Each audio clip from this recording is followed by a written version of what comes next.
Good afternoon, everyone. Look at Nightbot on time with the link in the chat, the exact moment that we switch over to the Hall of Mirrors.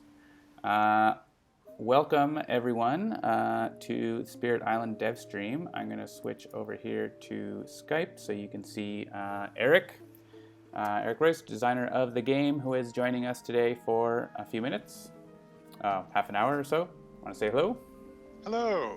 Great to be here. Yeah.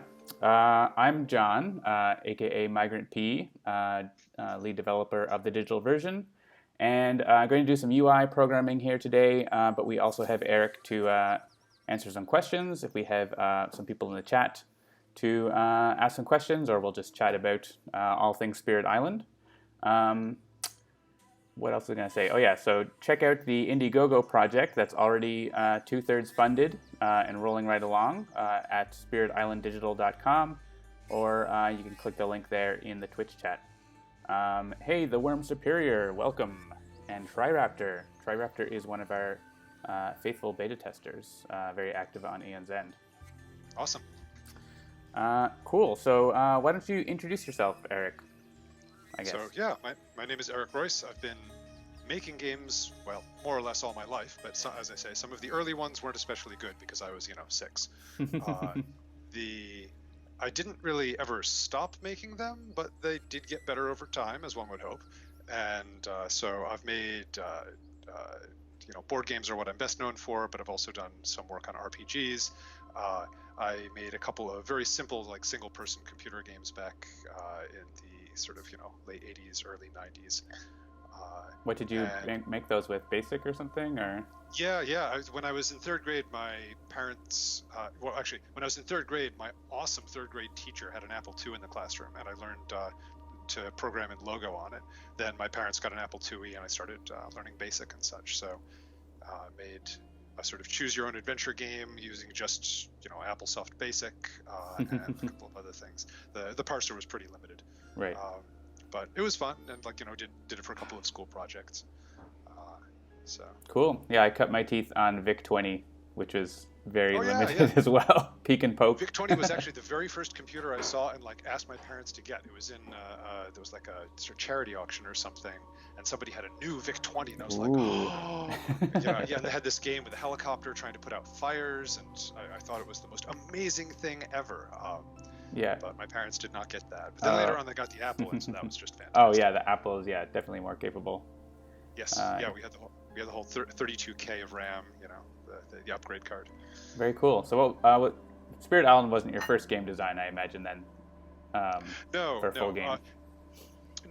For published games, it's my second. My first is Fealty with Asmati Games, and then I have another game called Science or Die, which is signed with Grey Fox and should be going to Kickstarter in the next 3 to 6 months. I also have more prototypes than I can readily count, which have never gotten to the stage of being published. In most cases, because they just never got to be that good. They were, fun enough for me and my friends, but not to the level of okay, yes, let's show this to a publisher. Sort of sharpening the saw, practicing, getting better at what I do. And then a couple which I thought, okay, maybe this is good enough, and started pitching them, but the publishers were like, no, there's nothing wrong with this game, but it's not so amazing that we feel like we need to publish it either. It's like, okay, all right, so, persistence, like in anything, is key. There's, any creative endeavor, right? You're going to have a lot of stuff that doesn't see the light of day, but is part of the whole process, so. Absolutely, yes, and some of them may well. I mean, there's one game which I worked on, which I haven't even touched in nearly 5 years, where the people who tested it back 10 to 15 years ago keep asking me about it, saying, so you're ever going to do something with that? And that is that's one of the signs of this game is something you should return to, is when it sticks in people's heads that much. So I'm sure I'll get back to it at some point. Sticking in people's heads, Spirit Island is somehow become the most popular co-op game over the last few years. And it just is going and going and going and going. Is that anything you thought would happen with it? What was your sort of best hopes for it? It is going super well. I don't think I can claim most popular co-op because Gloomhaven is a juggernaut. That's true. Gloomhaven's big too. Yeah, Gloomhaven is fantastic. It's a great game. I just wish it had come out a year earlier or later, so Spirit Island wasn't head to head with it on all of the awards. Um, so yeah, did I think it would? I knew that many of the people who liked Spirit Island would love it. That was clear from very, very early in playtesting. Was that people who took to it many would take to it extremely strongly, and the print and play for Spirit Island, as you can imagine, took a lot of work to assemble, and not only were people who played it with me asking, "Can I print and play it?" but then people who played with them, people who didn't even know me, were asking, "Can I get in on print and playing this?" which was a very strong indicator that some people wanted to play this game an awful lot. I did not, however, guess nearly at the order of magnitude of the number of people who would enjoy it that much. I was thinking in thousands rather than tens of thousands, and so I am immensely gratified that so many people love this thing, which I have poured so much of my heart into. Yeah, and you can certainly tell from the jump in number of backers from the original Kickstarter, which is still a good success, but like to the Jagged Earth Kickstarter, which is like outrageous. yeah, like a factor of 10 or something. Yeah. So, it's it's been fantastic because it means I get to do more with Spirit Island. Ever since when we were first releasing, it's like, okay, I got to put as much in here as we can because we don't know if we'll get a chance to do anything more. But since the reception, it's like, oh, great, I can make new spirits. I love making new spirits. It's lots of fun, and it takes the game to interesting places which it hasn't gone yet, and that's fantastic.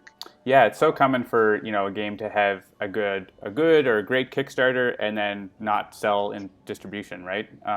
But Spirit Island has definitely been doing that. So, so we have some more people in the chat. If you have any questions for Eric Ruess, designer of Spirit Island, now's the time. You've got him on the line. Video Game Boy asks, is that the Nexus of the Void background music? Maybe. I have that on rotation along with the short bit of music we have so far from Jean-Marc that is directly for Spirit Island that you could hear in the video on the campaign. But that's pretty short, so I don't want to be looping a 30-second song over and over again. So it's alternating with Nexus of the Void, that's an interesting topic for Sentinels fans. A lot of people are Sentinels fans and come in here. The thematic connection between Nexus of the Void and Spirit Island. I know you've talked about it a bit. Do you want to chat a bit about that, maybe? Sure. It's so what it comes down to is that there is the fact that there's that sort of suggestion of a link is entirely deliberate. I believe, and so I can't speak to the canon world of Sentinels. That's not my bailiwick. But my understanding after the conversation that I had with Christopher and Paul was that in the world of Spirit Island, there is not a canonical link to the world of Sentinels of the multiverse. But in the world of Sentinels, the reverse is not necessarily true. When you're dealing with issues of canon and what is true inside a given world, symmetry is not required. One world can reflect another without the other reflecting the one. So in the canon of Spirit Island, it is not, all of the Sentinels canon does not necessarily apply. But as for in the world of Sentinels, whether the canon of Spirit Island applies, that's a question for Christopher and Paul. It may be. Yeah, that's my understanding as well. So we're not going to see, a Mordengrad adversary come out of your office. But, if someone wants to do that on their own, they're feel free to do that.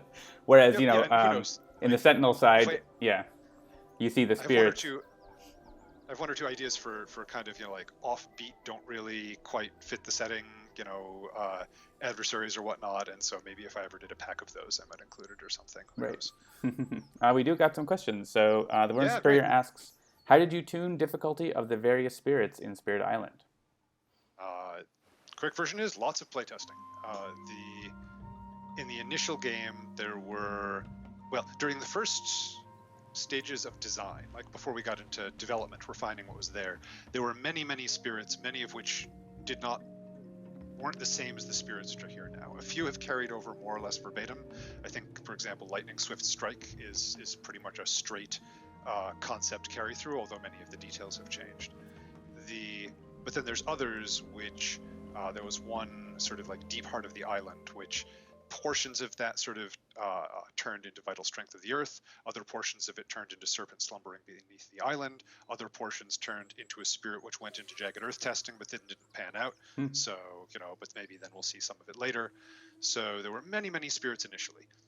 After as things moved on and the sort of rules substructure was not shifting all over the place, then I started narrowing down, and okay, here's all the spirits I have. All right, let's try and get all of them to roughly the same power level.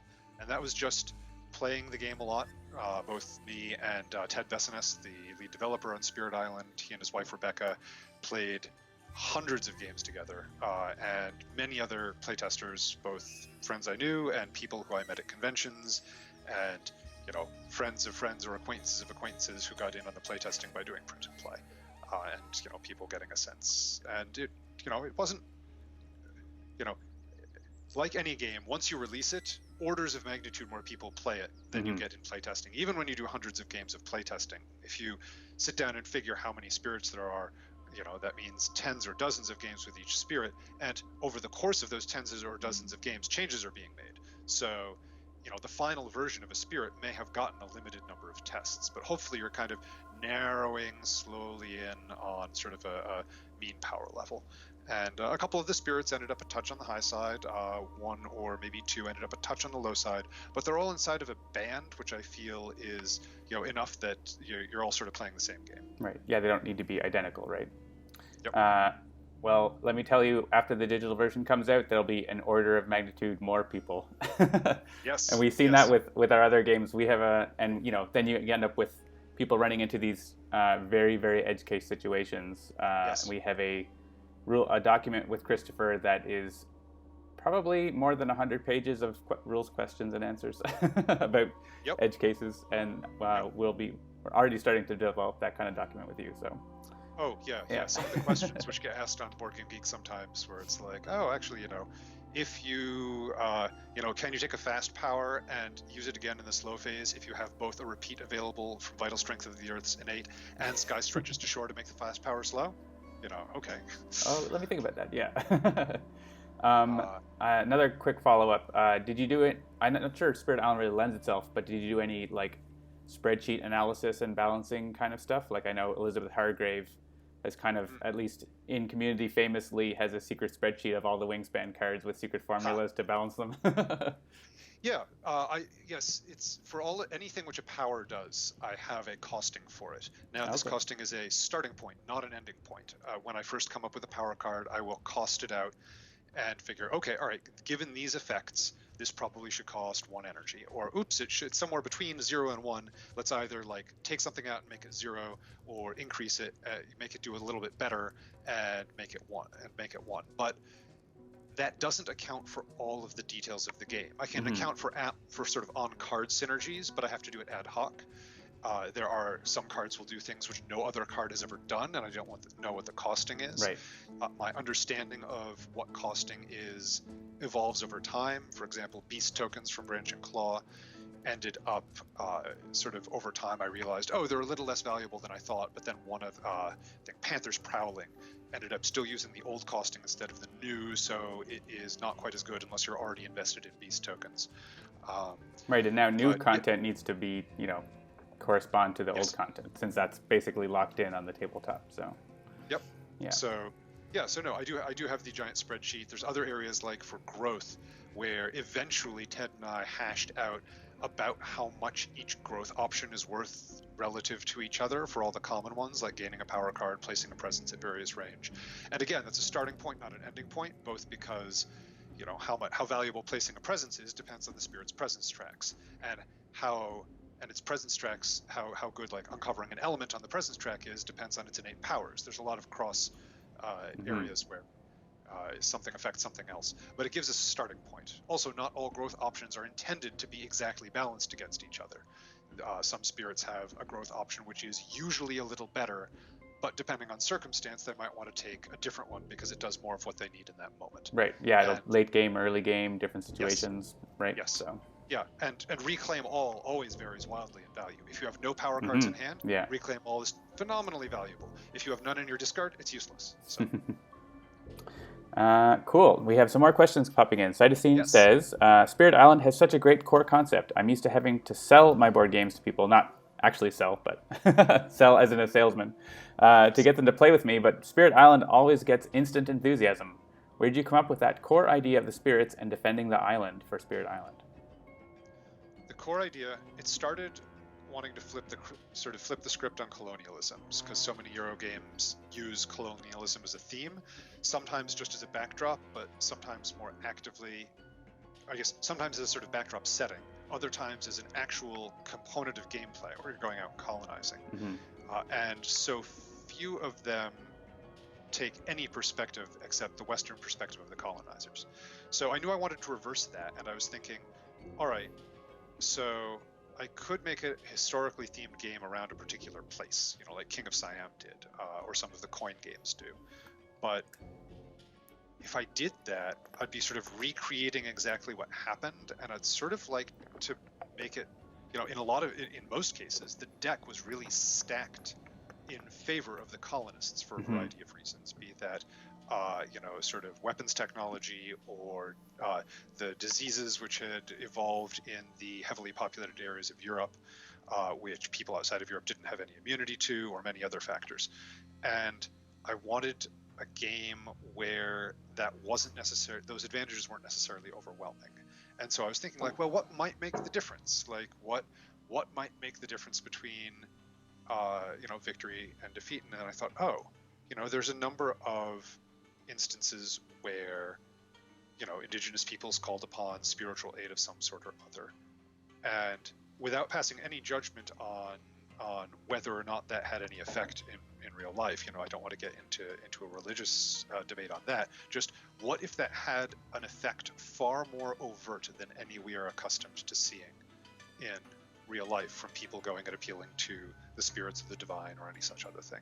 What if, please help us repel these invaders did not just result in a boost to morale or a temporary surcease or what have you, but instead resulted in a 20-foot tall figure of flaming fire showing up with a weapon to bar their path, this thing which we just do not see in real life. And so thinking about that I found that idea very compelling from an imaginative point of view. And so that's sort of where I started on the path. And specifically nature spirits, because, I don't know, I just tend to, I guess, sort of a defaulting of my brain to a slightly animistic bent, where, I tend to see both beauty and power and sort of the divinity of the universe as a whole in the natural world, and so my mind sort of went in that direction right off. Cool. All right. The Worm Superior asks, speaking of the digital version, are you looking to gain any insights from the transition of Spirit Island to digital? Yes. At the very least, it will bring up lots of edge cases. The FAQ will grow. Yes, the FAQ will grow. I don't know, do we need a tag for, like, so obscure you'll only find it when playing digital?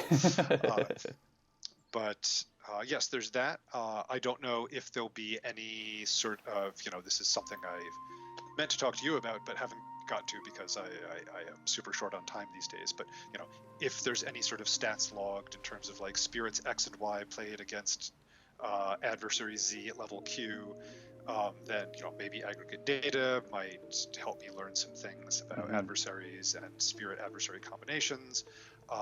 It can also could also help with, like, oh, hey, which spirits or adversaries are most popular, and others there might be more subtle ones. I don't know. It really depends on what data I have access to. I'm also curious to find out how many people playing solo, how much they do it. So I don't know. I'm looking forward to finding out what I get to find out.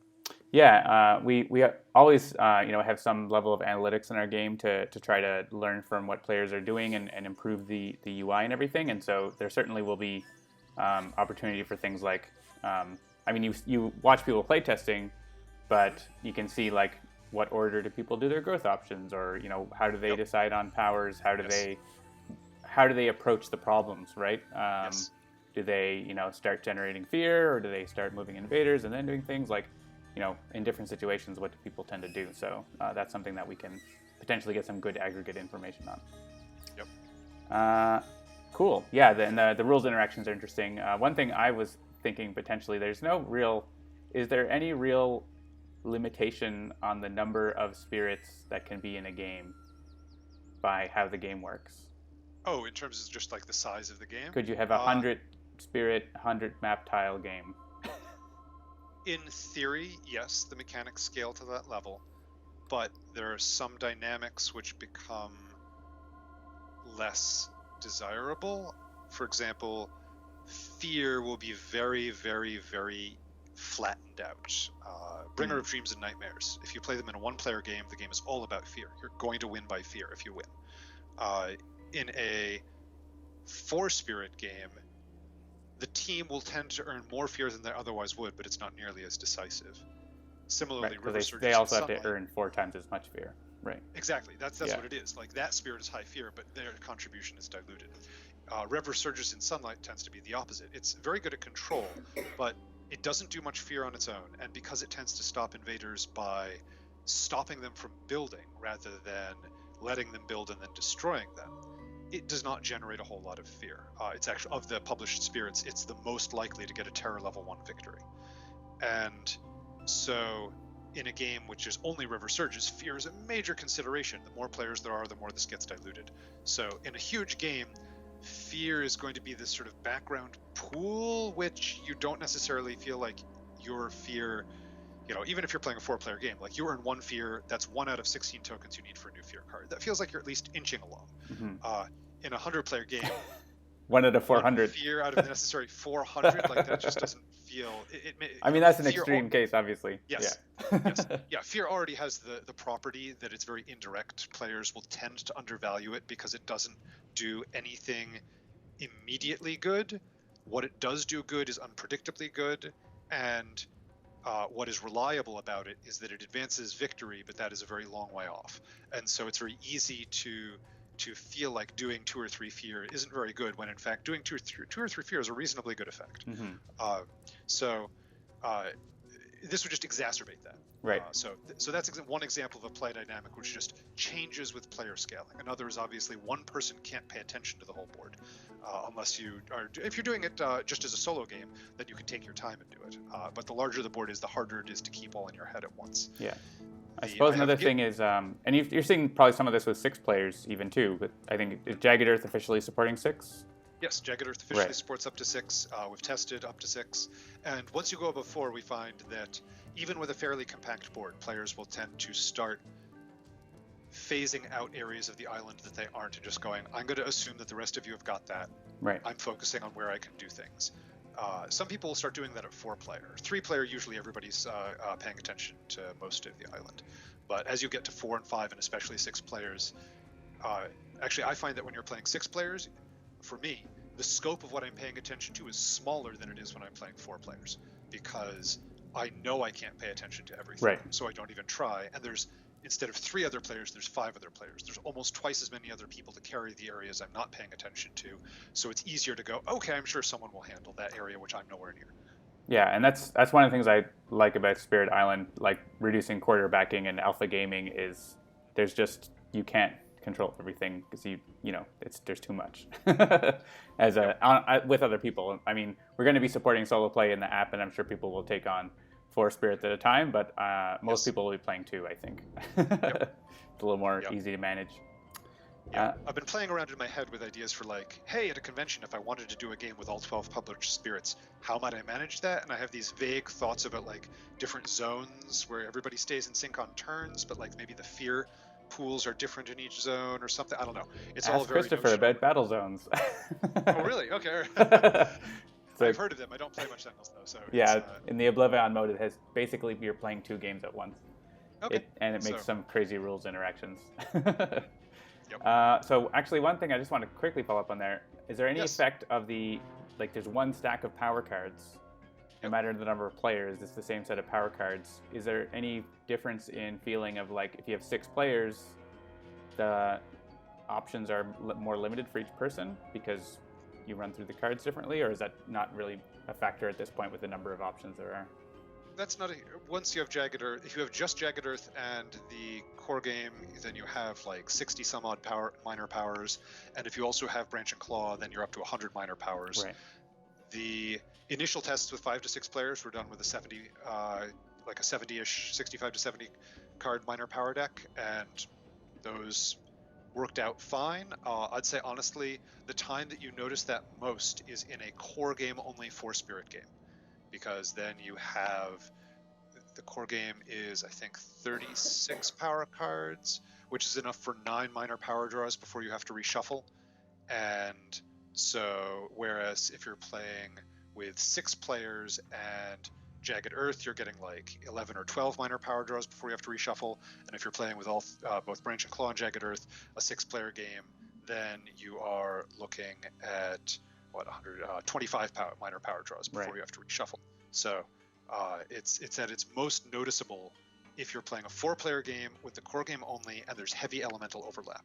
So if everybody wants water, then the good news is someone's going to get it because you're going through all the minor powers. But the bad news is not everybody's going to get it. And actually part of the strategy is going, oh, all right, I've actually done this while playing a 4-player game where I was river, somebody was ocean, and then somebody else, I can't even remember. I think they were playtesting something which used water. And so I made the conscious decision to go major powers and not hit up the minor powers as heavily, which had water, so that I could take an elemental turn and leave those for the other, because we were playing with only the base game and we were going to cycle the minor power deck a number of times. So what I left, other people would see. Right. Cool. A couple more questions have come in. Worm Superior asks, what Steam achievement would you like to see in the game? That's a good question. Oh, let's see. I would love to see, has played all the... I'd love to see achievements for playing all the spirits. I'd love to see an achievement for playing... And yes, I think that other water spirit was Downpour in response to somebody on the chat. I'd love to see achievements for playing a particular spirit some number of times. Spirits have depth to them. I have found that when I or even very experienced playtesters are playing a spirit, our first few plays with the spirit, we'll do okay with it. We know the game well, but we don't really start to see what makes a spirit sing until we've played it half a dozen times. And you can sort of be in practice with the spirit.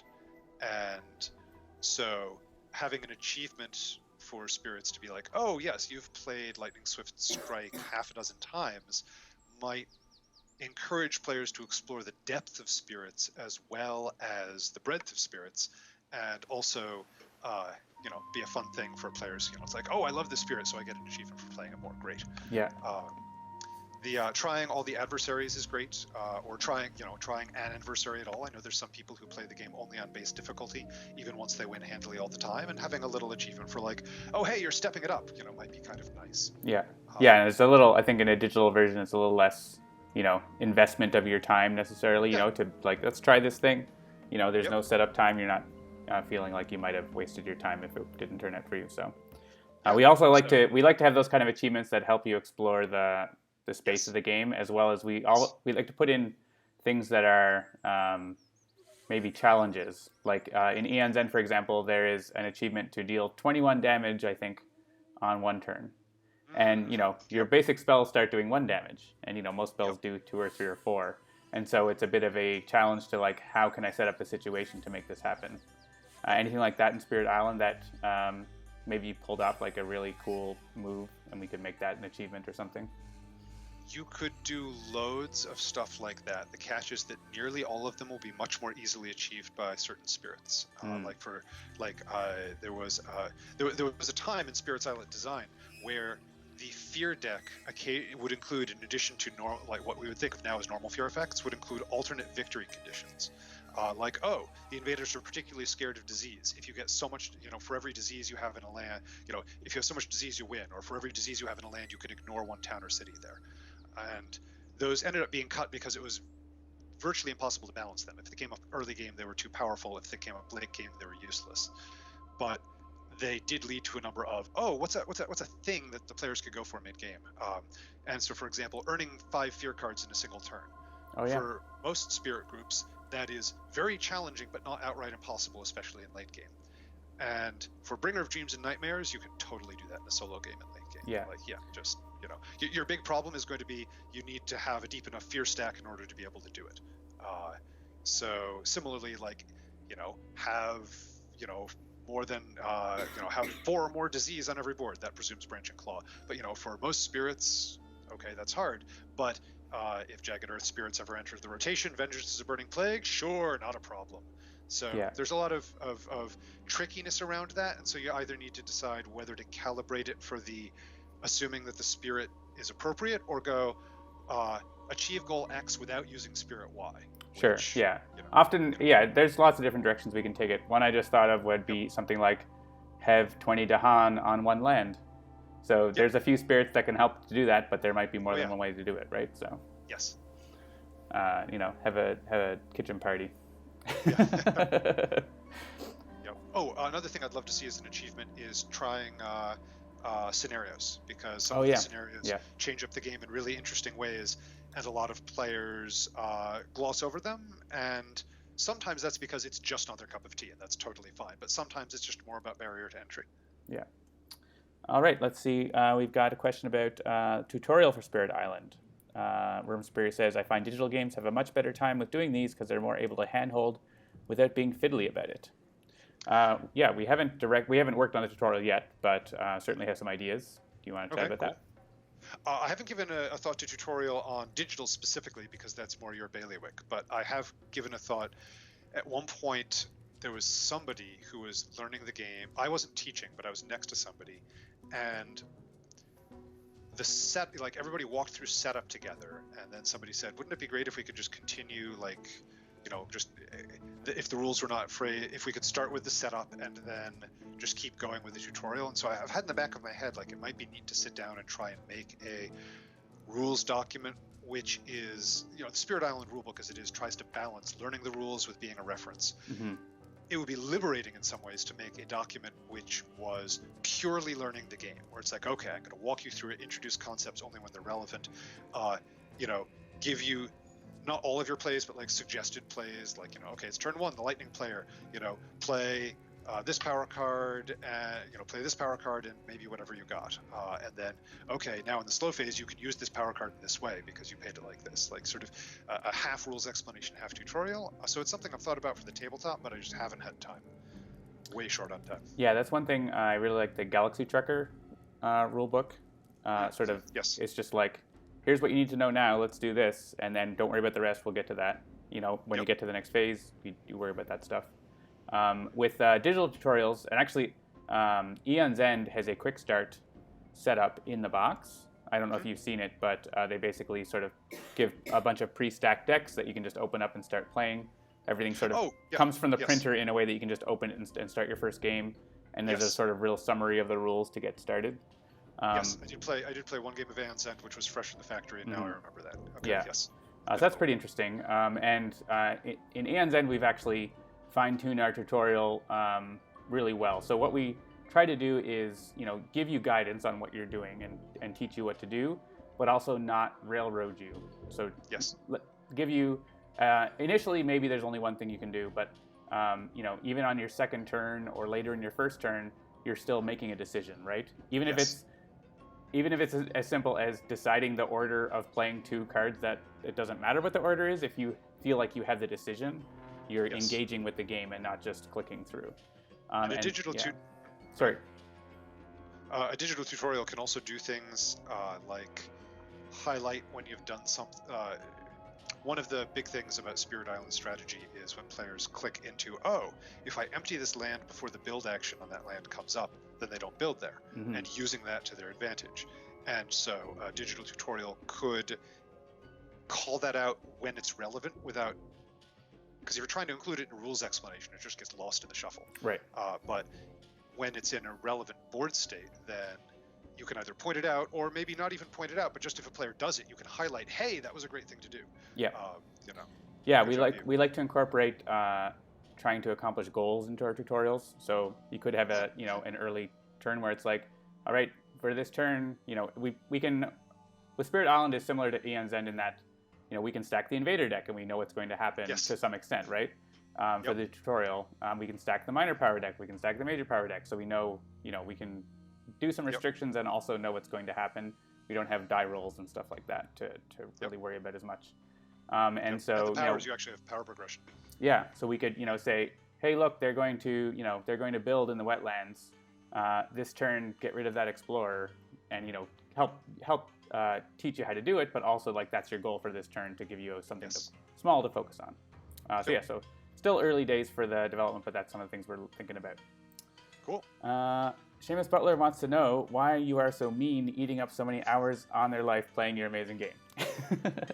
Thank you. Because I love it. And I tried to make it as good as possible so that it would not be a chore, but instead a delight. Spirit Island is also one of my favorite games. Like, I play it for fun, even when I don't have any playtesting to do. So that's the best sort of game. Yeah. Seamus Butler also asks, are there any sort of plans for more invaders beyond the new ones in Jagged Earth? Yes. There are ideas I have jotted down. The ones which came out in Jagged Earth were not the only ones which we were playtesting. They're just the ones which sort of came together the fastest. There's one also which I have hopes of doing a Dahan-centric expansion at some point, and that invader fit better with the Dahan-centric expansion.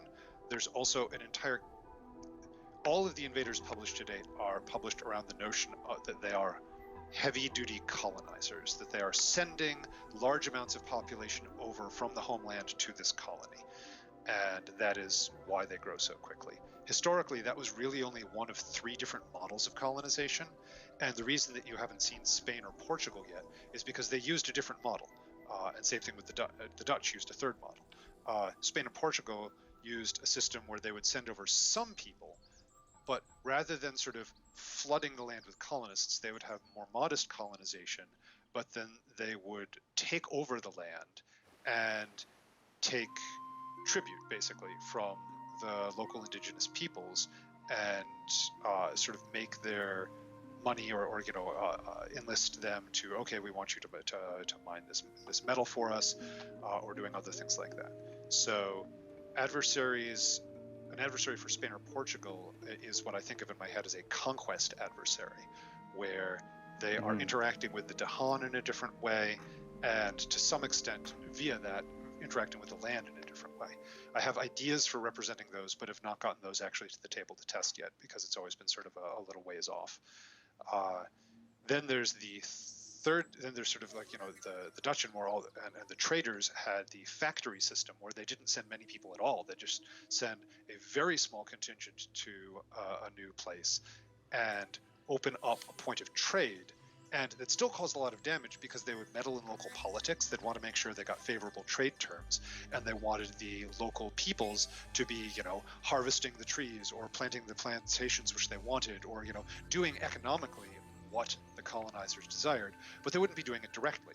And so they would either play one local tribe or kingdom off of another to sort of get who they wanted in power, or sometimes even just literally install their own ruler among the local tribes, not from among their people, but among the indigenous people, by saying, hey, we will back you if you will do what we want. Mm-hmm. And so they caused an entirely different sort of disruption locally. And so those are two entirely new categories of adversary, which would each have their own set of adversaries. So there are sort of base rules, like conquest adversaries work like this. Right. You'd modify more than just work like this, and then you would have a particular instance of that. I looked at trying to do it as like, okay, here's Spain, here are the special rules for Spain dealing with conquest and such, and it was just too much for the adversary card. Like, it would have taken up probably 2/3 to all of the adversary card just to explain the rules for here's how a conquest adversary works. So better, I think, to have those as base rules and then have adversaries which play around with those in interesting ways, like the current adversaries play around with the game as it is. Right. I guess even further could be something like, has happened historically, colonizers warring with each other over the territory, right, while they're colonizing it. That is something which I'd love to represent. It would require a second color of invader pieces, which is not trivial, both in terms of it would drive up the cost of an expansion with them, and it would increase the storage space required. So doing that would really require that a lot of mileage be got out of having a second color of invader pieces. So I don't know if that's in the cards. We'll see. There's also they could have little bases that they sit on or something like that. That's possible. That could help, but then you need a lot of bases because there's a lot of pieces. So that's That's a thing. But then there's other ideas for other adversaries, both mechanically and thematically, which we've had, which just hasn't been space yet. Yeah. And Worm Superior wants to know, how much have you learned about colonization while making this game? Seems like you know a lot. A fair amount, certainly not as much as experts. I have had the good fortune and privilege of being able to talk to some people who study this more, professional academics who have said, hey, I love Spirit Island. I'm, doing work on colonialism in board games. Can I talk to you? And I've been like, yes, please teach me things. So there's certainly others who do not know a lot more than I do. I did a whole bunch of research in a very, don't be daunted. You can learn this too. It doesn't take that long to learn the basic outlines. I spent probably a week or two like hyper focused on it back during when I sort of started looking at adversaries in earnest. I'd had one or two adversaries which were just sort of purely mechanical constructs. It was when I was shifting. Initially, there were no adversaries. It was an idea I had, but initially all the difficulty boosts were individual cards called Banes, and you could just include an arbitrary subset of them to make the game more difficult. But there were two problems. One is that they weren't super thematic, so players weren't very jazzed about them. And the other was that there would be synergies or anti-synergies between them, and so the cumulative difficulty level of adding a group of Banes together was not at all predictable. So I had already had the idea of, you could say, like, fighting against England, you take these three Banes and put them together. So I'm like, okay, why don't we shift to that as being like the primary way of doing things? But to do that, I need to understand how England colonized and how it was different than how the French colonized, and so forth and so on. And so I just sat down and read up a lot on colonization, mostly on the internet, but also some library work. So. Cool. And I guess you can still have some of those super difficult combinations if you want by combining scenarios and adversaries too. So scenarios and adversaries. Yeah. And Jagged Earth includes rules for combining adversaries. So okay. You can now say, like, hey, what if England and France formed an alliance by marriage and started colonizing together? Sounds like fun. Cool. One thing I wanted to bring up, I know you might need to go soon, but one thing that we had discussed for the digital version that sort of came out of some of your Board Game Geek posts was representing in the digital version some of the history of the island and the time scope of what's going on during a game, which is something that you don't necessarily get on the tabletop. And that's something I think it'd be worth chatting about here, just sort of in the whole context of what's going on. So we're thinking about sort of an introduction to the game that, shows in an animated way, a bit of the history of the Dahan coming to the island, a bit of the history of, when did the colonization start and how far along are we, as well as during the game, when you go from turn to turn and time passes, that's not like one day. That's years, right? That's huge. A given turn spans years, and it spans it over the course of the whole turn. There's a lot of things in the game which, from a gameplay perspective, are discrete events that happen at a specific point in time because that's what's needed for game clarity. But on a thematic level, some things are instantaneous moments in time. A raging storm is going to happen over a day or a week. But then other things, like when a fear card says remove a town, that's not necessarily everybody in the town picking up and evacuating instantly overnight.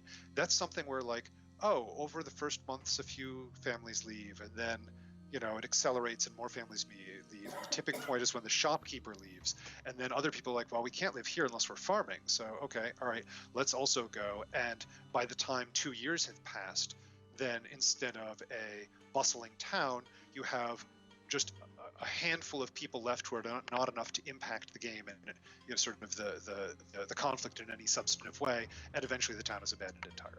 Right. So it wasn't blown up by a fireball, but it did get removed just over the scale of time. The thundering destruction for lightning swift strike is a power which you can on a very, because it's what you need to do when you're playing a physical game. You play the power, you remove a piece from the board. But thematically, that represents, depending on the scale of the game you're thinking of, the game is sort of nebulous in its scale. What a town represents can scale upwards or down. But at the very least, even at the smallest scale, it's going to represent a night or a week of unusual numbers of lightning strikes hitting a lot of towns. And if the scale's a little larger, that's going to be over the course of this year. It's just like Right. whenever we build here, anytime you build here, towns, buildings keep getting destroyed, and so eventually the town crumbles into disrepair, and everybody who survived just leaves because the buildings kept getting struck by lightning. So yes, Yeah. everything is, And that makes sense everything. for, like, that's something that instills fear at a deeper level Yes. in a bigger populace or enemy, right? Is, Yep. If we go here, then, there are thunderstorms every day forever. Yep. Yes. Versus just one bad storm, right? Yep. One bad storm And is like, oh, well, we'll come back, but not the other thing. Yep.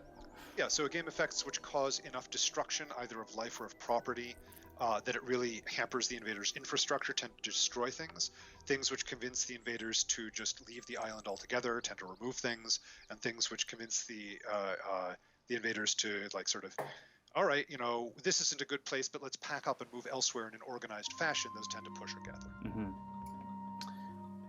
Bishop83 says, so the fear cards almost more represent us acknowledging a thing that's been happening over time as a result of what the spirits have been doing. Exactly, yes. That is exactly the case. They are resolved by the players because they have to be. Right. If Spirit Island had been a digital game from the get-go, then fear effects would almost certainly have been resolved. If it had been like primarily a computer game, which then got later ported to a board game, the fear effects would almost certainly have been educated by the computer. Right. Now, more of a continuous over time kind of thing. Continuous over time, like, yeah, you just get these good effects, things are happening, things are ongoing. Because we're implementing the board game as a digital game, then part of the strategy of the game is players choosing where to apply those effects. That affects the difficulty. So if you had the computer sort of saying, oh, these 3 invaders have fled and you don't get to pick which, that would change the tenor of the game in terms of the play experience, even if it was slightly more thematic. So cool.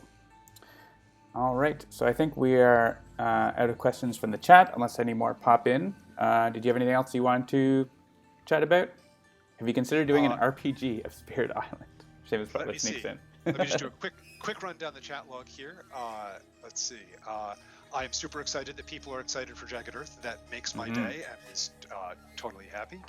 I also totally want to see 2 invaders fighting each other to answer the Worm Superior. The lightning's powers, of all the spirits, lightnings are some of the most likely to be one gigantic hit. And obviously there's some power cards where that is, like Tsunami. That's a tsunami, or maybe 2. Especially major powers can be one big boom, but they're still happening.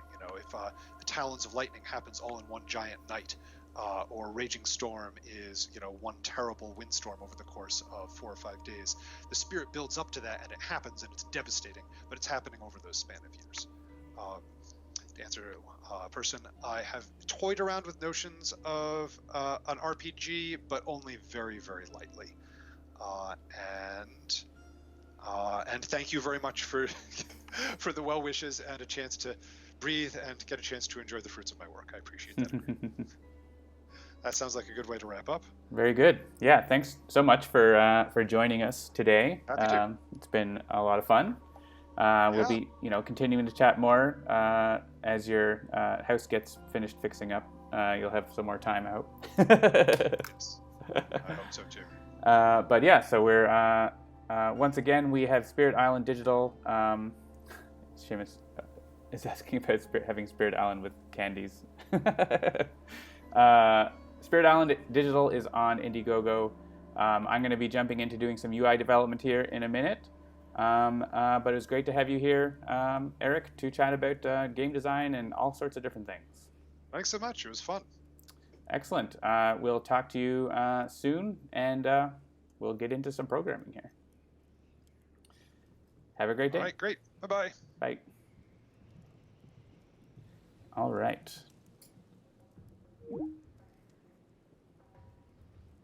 All right, back to our Hall of Mirrors. Thanks again to Eric for joining us, and let's get into Unity stuff. I haven't played Spirit Island with sweets. That would be good, though. That might be a lot of calories. Whenever a spirit kills an invader, you get to eat the sweet.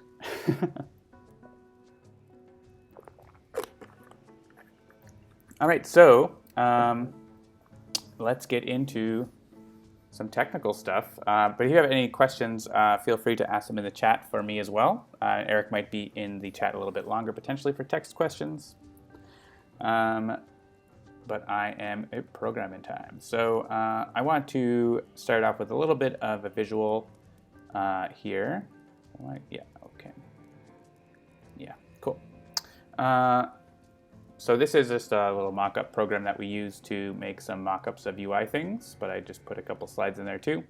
Also have wanted to show you this very early mock-up of UI ideas with the map on the screen, a spirit panel that you could see in the actual more polished visuals. Looks a little different than that, but has the same sort of information on it, as well as what we call the HUD bar here as well.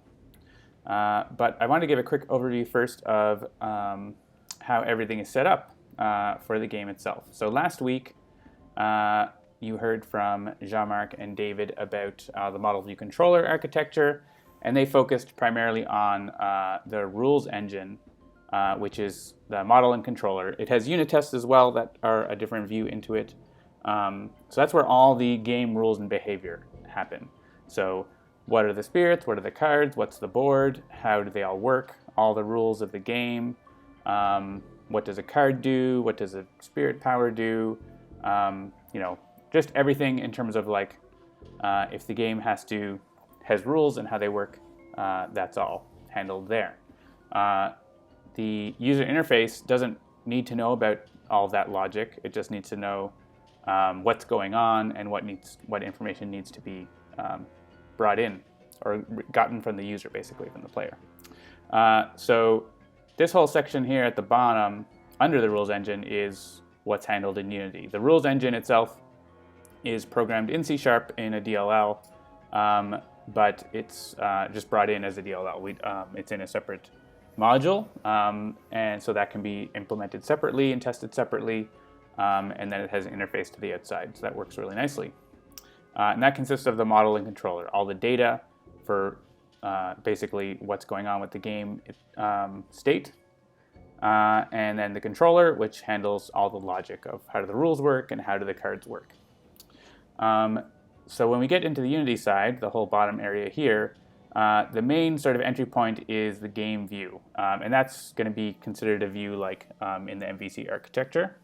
And we have a game view controller script that is in charge of communication with the engine, handling any information that's coming from the engine and going back to the engine. It's the sort of central point in the UI where we can look to flow things through.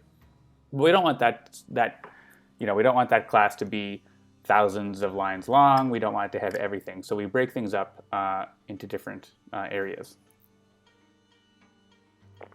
So last week, David and Jean-Marc talked about actions and activations. And to refresh that, what an action is, these are patterns, coding patterns, which are basically just different ways to look at solving a task when you're programming. So an action is whenever something changes the game, that's an action. So it can be very simple, can be move a card from one place to another, or move a piece on the board from one place to another. Maybe it's gain energy. Maybe it's something bigger.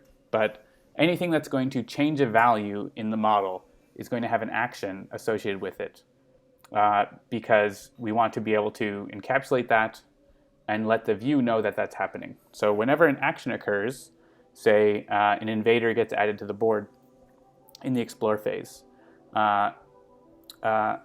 it'll be like an add piece action, I think. I can't remember the name exactly. Basically, there's an action associated with that the rules engine, the controller, sends out to the view and says, hey, I'm going to do this. I'm going to add a piece to the board. And then it actually does it, and it tells the view, hey, I added the piece to the board. So you get a before and after kind of situation. And so the UI, the view, can respond to that and create the invader token on the screen, right? It's not the actual data. The actual data is happening further below, but it's creating a visual representation of it. put it on the screen, move it to the right place. Or say the action is gain energy, which really is just changing a number. But so the engine says, hey, I'm changing and I'm gaining energy, and here's the new amount. And so the UI can obviously change the number on the screen. That's the basic thing, but it could also show an animation or play a sound effect. There's different basically things that the rules engine doesn't care about. It isn't concerned about how that's going to get shown. That's what the view is all about. So Seamus Butler has a question. How are you dealing with the simultaneous turns and actions for pass and play? That we're going to get to that in the activation discussion. So that's which is coming up right now. So that's what actions are. Basically, actions are going to be coming in whenever the game engine has to do things, and we animate them and sort of show them however we need to show them. So for each type of those actions, we have an action view script, and that really what that is to make it so that the game view itself doesn't need to know about every kind of action. We have a different script for each one that we just look up and say, here, this is the action. That action view script knows, all right, I need to look at the island board, I need to do this. For the add explore one, the gain energy one doesn't care about the board. All it cares about is I need to look at the spirit view and update the spirit's energy, right? So each one sort of only is concerned about what it's concerned about. So you don't have this you don't need to have something that knows everything, which is pretty important when you're trying to maintain your code. Get a little water. All right, try to slow down here. Activation views. So that's actions. That's changes that are happening in the game, basically. So next is activations, and that has to do with whenever the player needs to do something and make a decision or not take an action. Of course, words, right? So whenever the player wants to do something, we present them with an activation. And the types of activations depend on the game. So in Spirit Island, it'll be things like which growth option do you want to do, where do you want to move presence, which card do you want to play, if you're using a power card, which land is the target land, or which spirit is the target spirit. Basically, the things that you, as the player, are making decisions about what to do, or maybe you decide to not do it, and that's skipping, right? Or continuing on without doing that. So those are different activations, and the engine will, just like it sends actions, it will send activations that say, all right, I need information. I can't go on without you telling me what to do, right? I need input. And so just like we have action views, we have activation views that are specific to what we're doing there. So we've got an activation view for playing a card, which is going to say, all right, the activation will say these are the cards that can be played, or maybe depends on the setup, but basically it'll look up the cards and let you click on them, or whatever the interaction needs to do, it will enable that interaction. Then once the player actually does the interaction by clicking or dragging or whatever it may be, we give that information back to the engine and say, go ahead, this is what we want to do with this. And if you followed last week's stream, you could see them doing that in handling this stuff in the unit test as well, but now we're doing it on the UI level. Related to activation views is Intent Manager, which is something we introduced in Eon's End to make it so that it'll handle you clicking things faster, basically. So sort of tangential to activations is really what you want to do. So suppose, like in Eon's End, the example is you have 5 cards, you want to play them all, you click, click, click, click, click. It might be that you can't actually do that, but we want to let you feel like you can. So we want to record that you intended to play all those cards.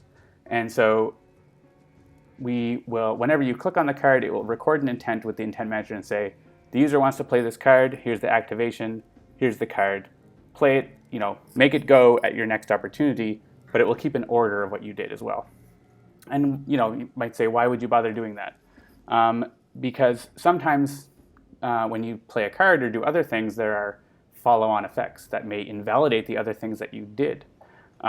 So maybe you play a card, and that card is going to destroy other cards from your hand or make you discard another card. And you just click every card. It needs to basically say, all right, you actually can't play the other card because it's gone now, right? It's been destroyed. So, and things have to happen in the order that you did them and not get all mixed up. So this intent manager makes sure things happen in the right order, makes sure that you can't do things that you're not supposed to do, and that sort of thing. So that just keeps things going, but also enables you to go as fast as you want in the UI. So it's sort of a mix, a blend of making sure things work correctly, which is very important, and making sure it feels quick and like you're not waiting for anything, which is also very important, but slightly secondary. If the game doesn't work properly, it doesn't matter how fast it feels, right? So it's certainly the most important that things work properly. All right, and so these are all sort of ideas, right? These action views, activation views. Intent manager, these are managing things going on. What's actually on the screen? So we'll skip over one. Actually on the screen, we have pictures, we have text, we have buttons, we have particle effects, we have 3D models, things like that. Those are organized into, in Spirit Island, 3 main areas. There's that HUD view that is at the bottom of the screen that shows lots of different sort of global information. In Spirit Island, it basically has everything that's on the invader board. So the fear, the invader track, terror, blight. Also has your power decks, adversary and scenario info if necessary, what state the game is in, just all that global information that isn't specific to any one spirit, isn't even specific to any part of the board. We call that the HUD, head-up display. I don't know, that's a thing.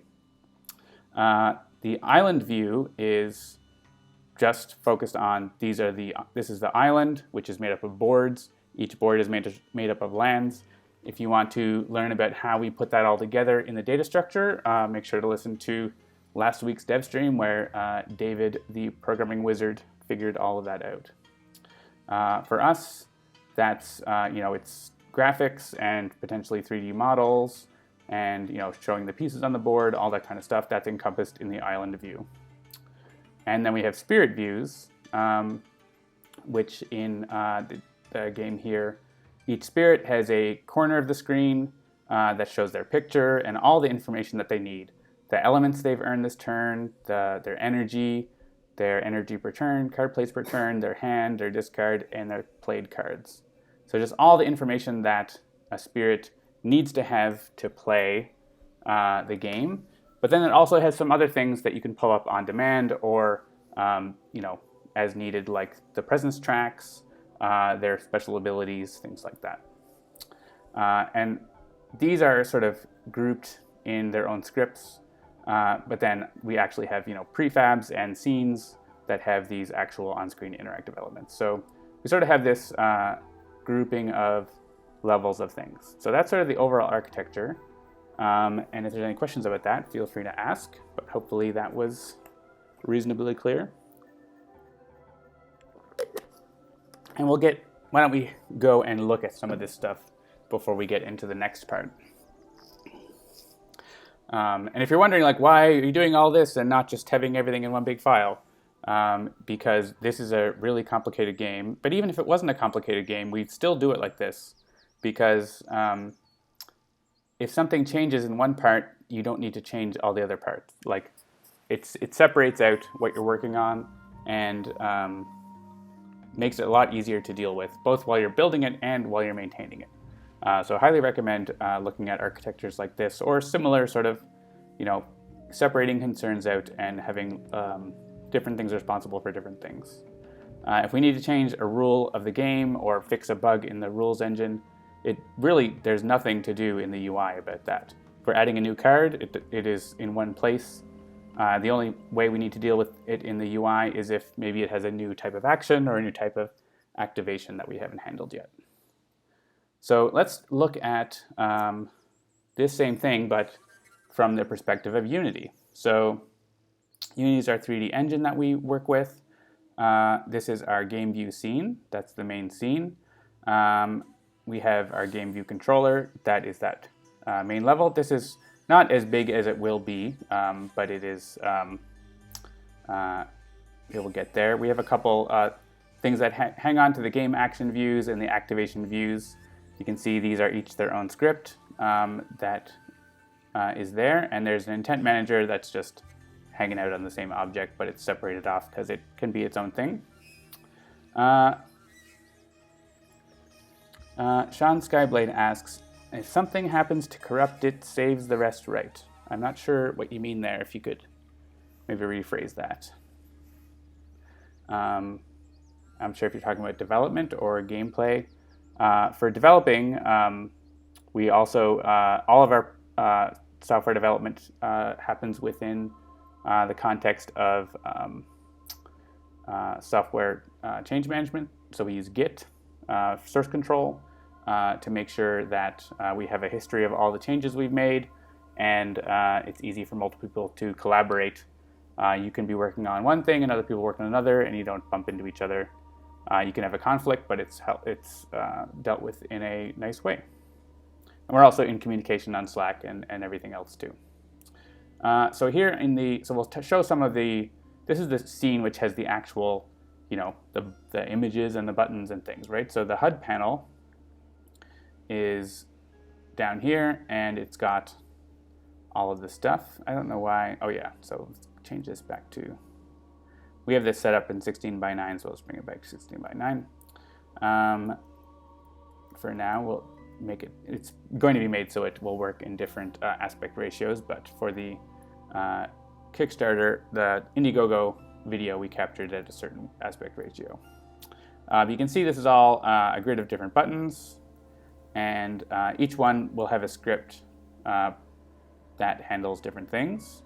The HUD view itself is a script that refers to its components, but then this Explorer slot here has a location view, and that location view knows how do I show a card on me, right? So the HUD view itself doesn't really care about that.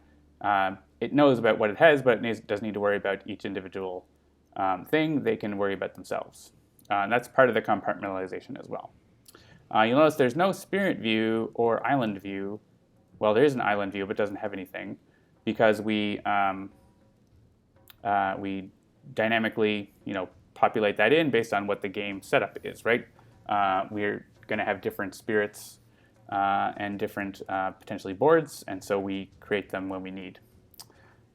We split everything up to help save it from corruptions. No, that's not really what it's about. So I'm not sure what the corruptions are, but it's more about maintainability and making it, you're not working with one file that is really hard to deal with because it's got too much in it. And every class is focused on what it is dealing with. It just helps a lot to, if I have a problem with cards getting played, you can just go to the files that have to do with cards being played, right? All right, so let's hit play. Check my debug settings here. Yeah, so we're just going to hit play and have it populate some stuff on the screen. So you can see we've populated a spirit view and the island view there that's animating around. We'll look at the spirit view here. So this is a spirit summary panel, like in the other display. And, oh, I'm not getting, there must be a layer issue here. Let's just hide the island view for now. So you can see we've got the image and the cards in hand and all that information. This is still a work in progress in terms of layout and everything. And we're also dynamically showing the progression here, the presence tracks, because there's an interaction that's wanting to deal with that. Then the island board, island view is actually a 3D thing, so we can actually go around in 3D space to look at it. We are planning to add a 2D option as well, but you can see the island view is a 3D thing with a little bit of depth to it. The pieces have our 3D models that we got from Greater Than Games, and we can.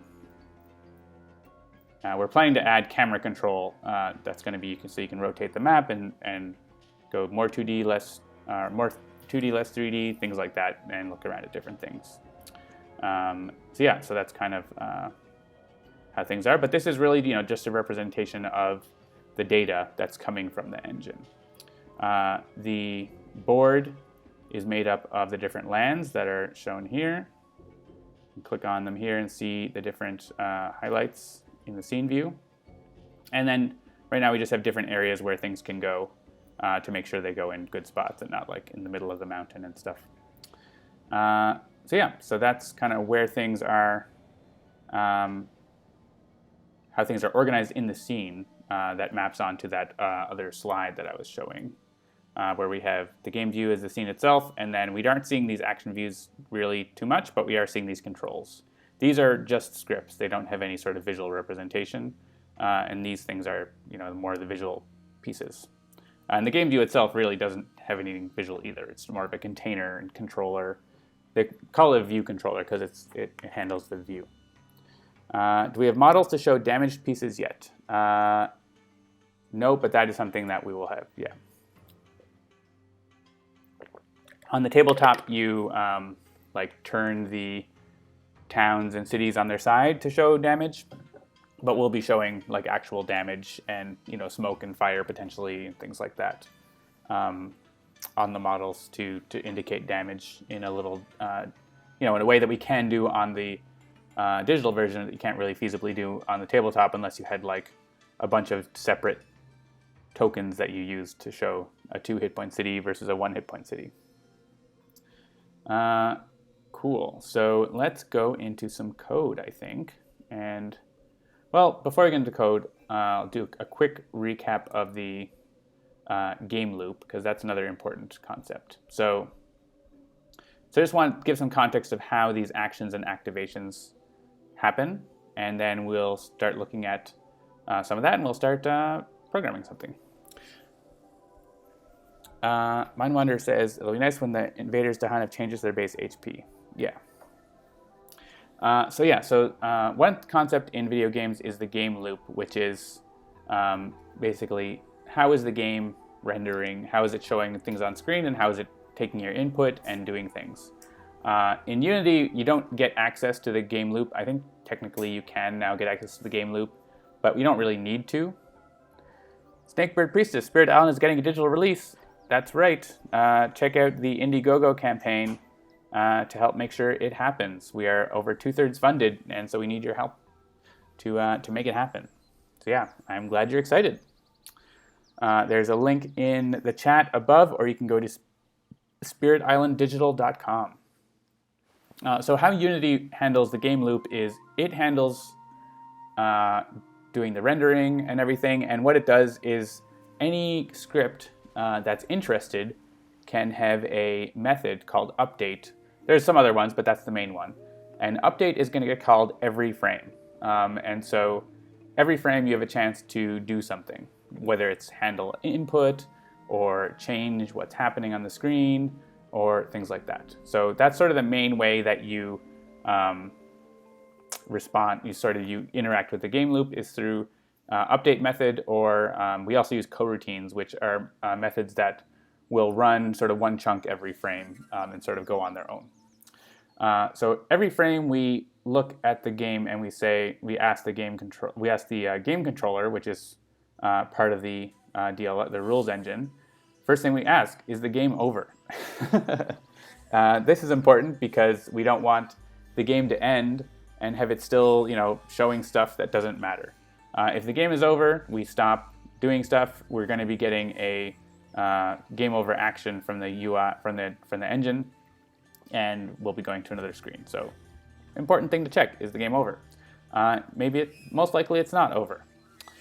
We check and we ask the engine, are you ready to go into the next state of the game. So this will only be true if everything is done and there's nothing left that can possibly be done. There's no more activations left, there's no more actions left, everything is finished, and the game is ready to move on. So example for that would be in like the growth phase, for example. All the spirits have done all of their growth actions. They have nothing left to do. We move on to the fast power phase, right? Or that happens, or if there's no fast powers left to activate, we move on to the invader phase. The invader phase happens automatically. There's no interactions. Usually, we move on to the slow power phase. So that just sort of keeps things moving along, and that's going to generate more actions and activations that we want to handle. And those get handled with event handlers sort of out of this flow, but it's sort of triggered by us entering the next state and telling the rules engine, let's move forward. But that happens on the UI's time. The UI is in charge of saying, all right, now we're ready. Like the engine said that it's ready, and now we're going to say, let's go. So it won't move forward unless we tell it to. So that otherwise the rules engine could just like zip way forward, and we wouldn't be showing anything. We need to have it go on our own terms. So if we're not ready for the next state, then we must be either waiting for the user to do something, or we're doing an action. So we check to see, has the user intended something? So has the user clicked on something, or dragged and dropped something, or done anything that went with an activation?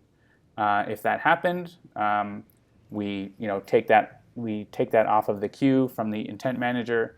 We give that information to the rules engine and say, go ahead. So this might be, play this card. I want to play this card. So we tell the engine we're playing this card. Then the engine is going to kick in and say, all right, I'm going to generate a play card action, which is then going to gain elements, which is then going to blah, blah, blah, blah, blah, whatever it can do. It can do a whole bunch of different things and even generate more activations, which then, we eventually come back into this loop again. So, and then if we don't have an intent, or even if we did one of these things, we end up down here, and that's the end. And then the next frame, a 30th of a second later, we come and ask these same questions again. So basically, we're just asking these questions over and over until the game ends, is sort of how a game works. So that is the game loop, and happy to answer any questions about that. This is a little simplified. It can get a little more complex when we add in some, things like a tutorial or other mechanisms. But this is the basics of what happens. The most important things, certainly. All right. So let's go in and see what we want to program. So what I was thinking of doing, pretty much what we've got in the UI is mostly what you've seen in the Kickstarter, I keep saying that, the Indiegogo video, where these happening right now are actions, right? We're not interacting. We added a piece.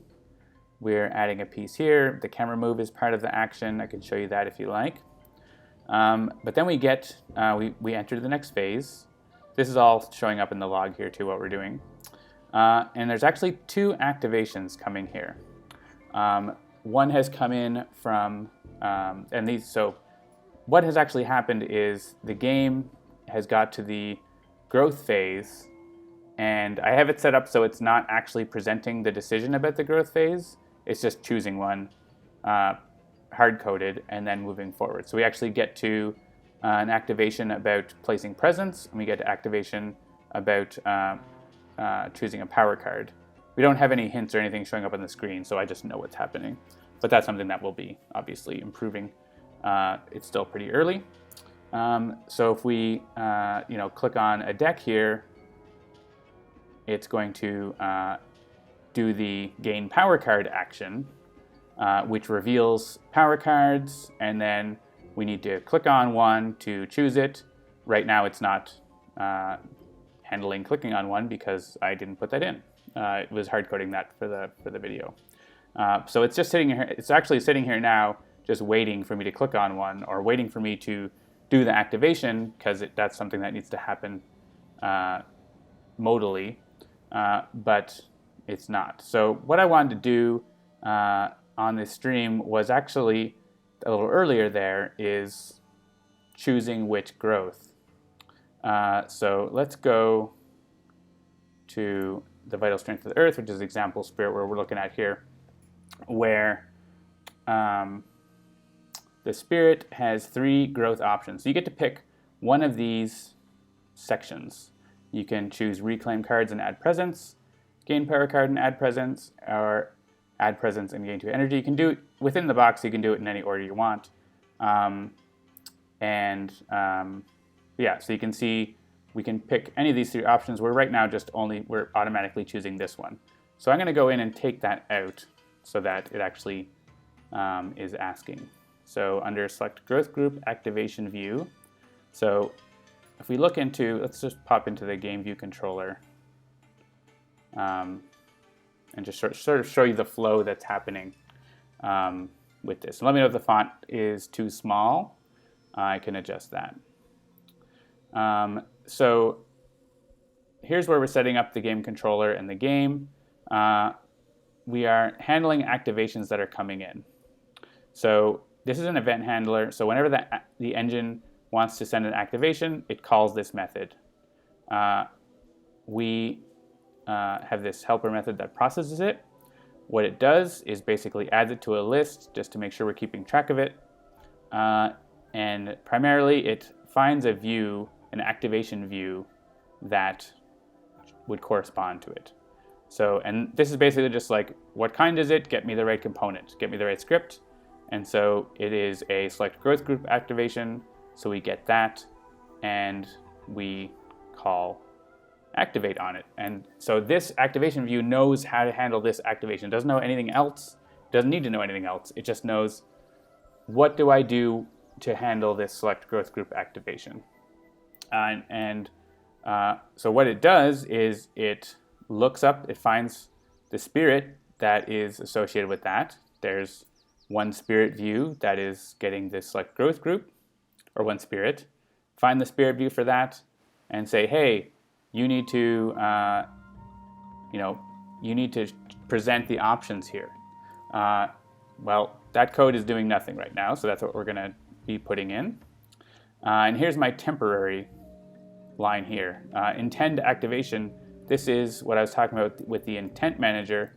This is adding an intent that says, this activation, here's the information that goes with it. So for this, it's just saying, let's intend the activation and only just take the second one. That's what this code is. Of the choices, skip one and take the first. So that is not what we actually want to do.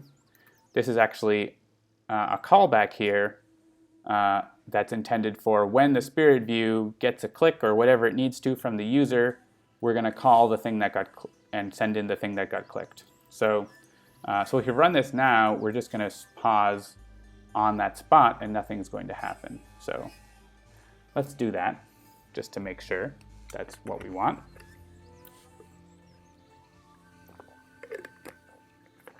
And Seamus Butler asked about how are you dealing with simultaneous turns and actions? And we do that through the activations, right? We basically get in all the activations that are available, and so you can just do them in whatever order you want in Spirit Island. There's no, within the rules of the phases of the game and everything, it's not like Sentinels.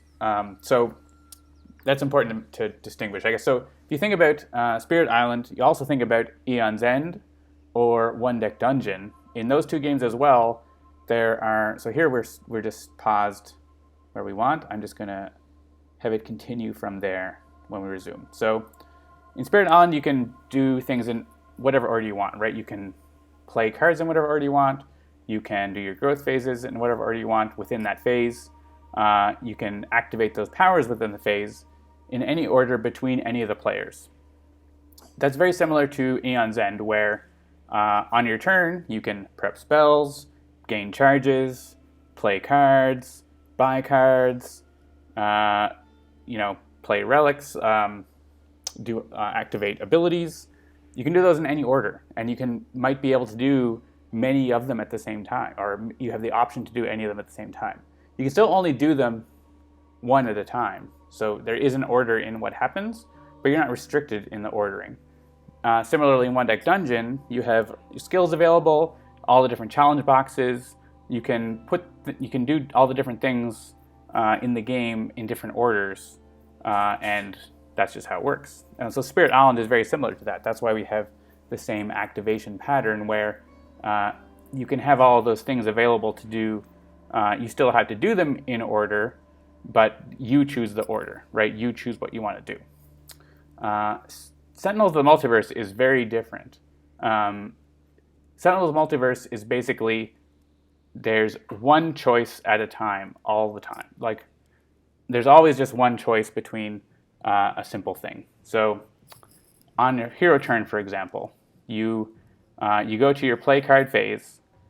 All you can do is play a card from your hand. There is no other thing you can do.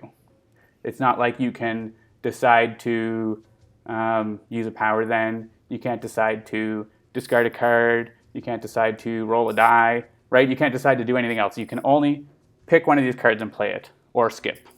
That is it. So it's very linear in that decision-making process.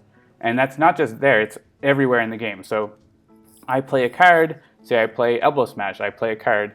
Now I choose a target. I can't do anything else, right? I have to choose a target now. That's the one thing I need to decide. I choose Tachyon, and Tachyon has a redirect. She decides, do I want a redirect, yes or no? She has to decide that right now. There's no simultaneous, other option to decide. It's just that. So that's kind of the real difference between Sentinels and these other games. Is Sentinels has a linear decision-making process, which isn't bad. It's just the way it is, and it works for how it works, especially with the sort of depth of reactions of things that happen in Sentinels. But you can see how there's a difference in how you need to deal with that. So hopefully that answers some of that.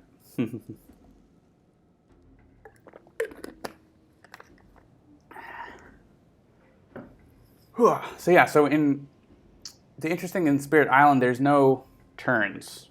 So in Aeon's End, you have this idea of, you can do all these different things on your turn, but it's only one player doing it. You could imagine that Aeon's End might not have turns, and everyone can just play at the same time. It would work the same way. You would just have all of the, you can click on any card to play it. You would be able to click on any mage's cards to play them, right? We'd obviously need to have some different UI so that it's easier to manage that and deal with that. But that's kind of the thought experiment that you could imagine, right? That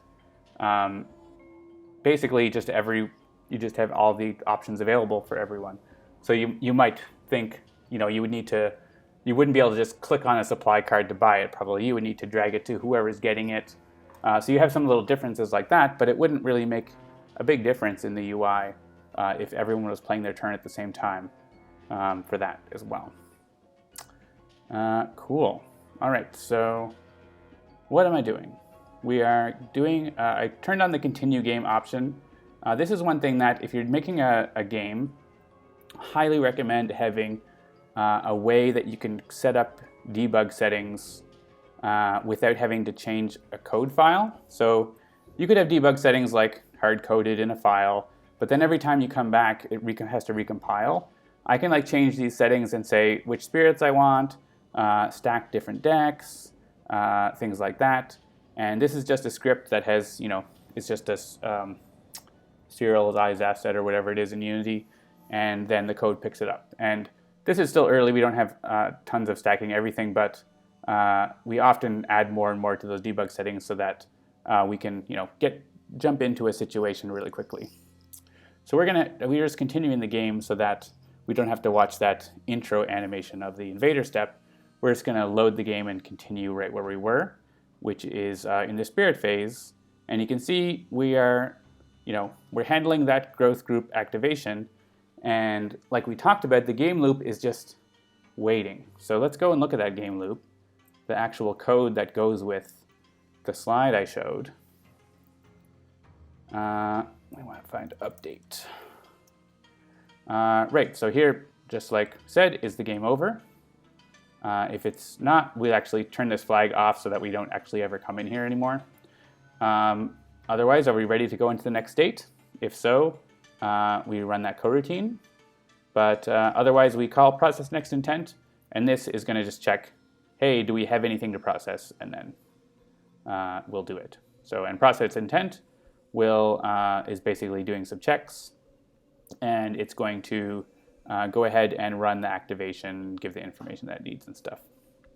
And so that's where it's sitting right now.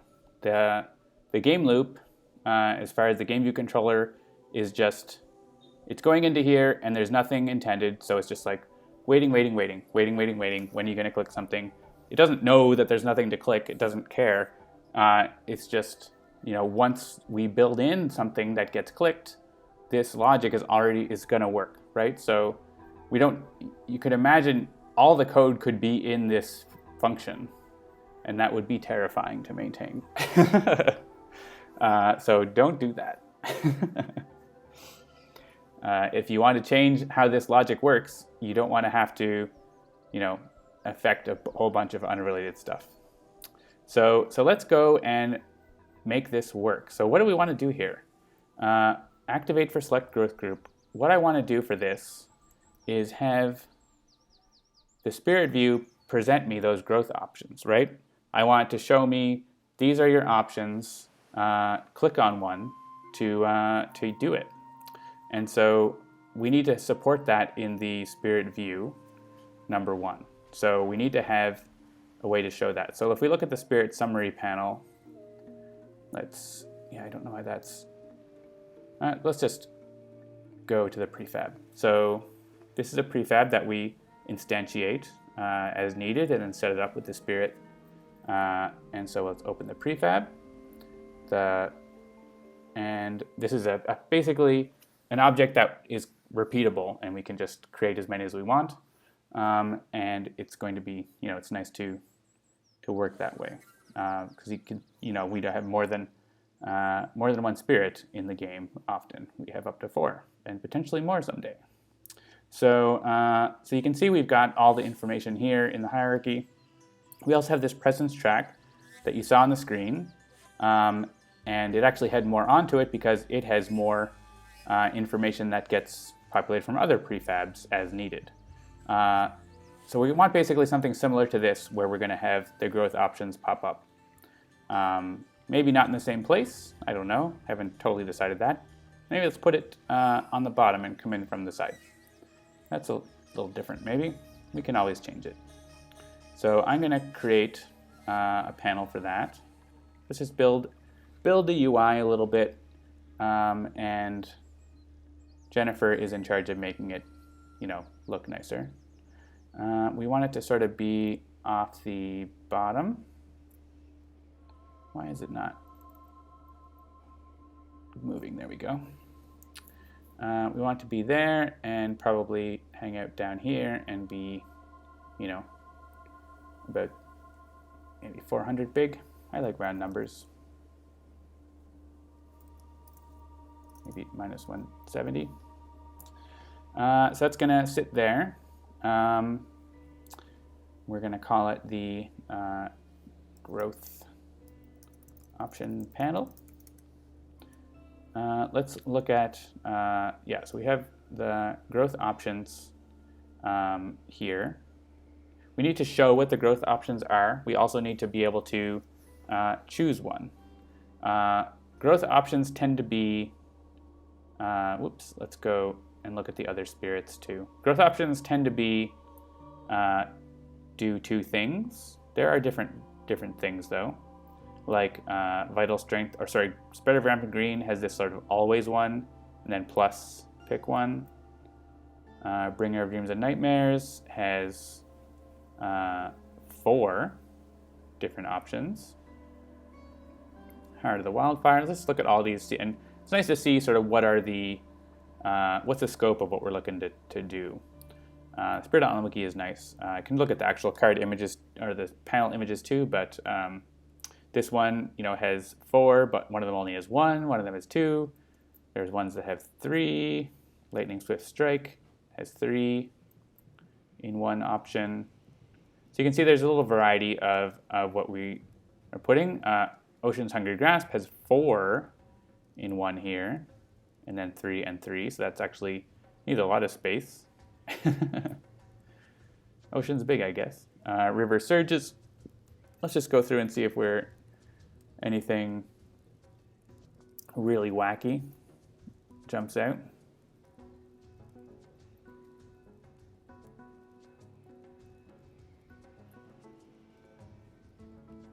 Yeah, so I think I might have missed one.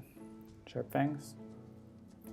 Yeah, so the wackiest thing is basically having more than 3 and having, up to 4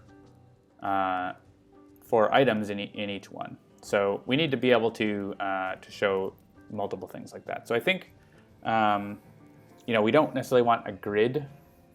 A grid could work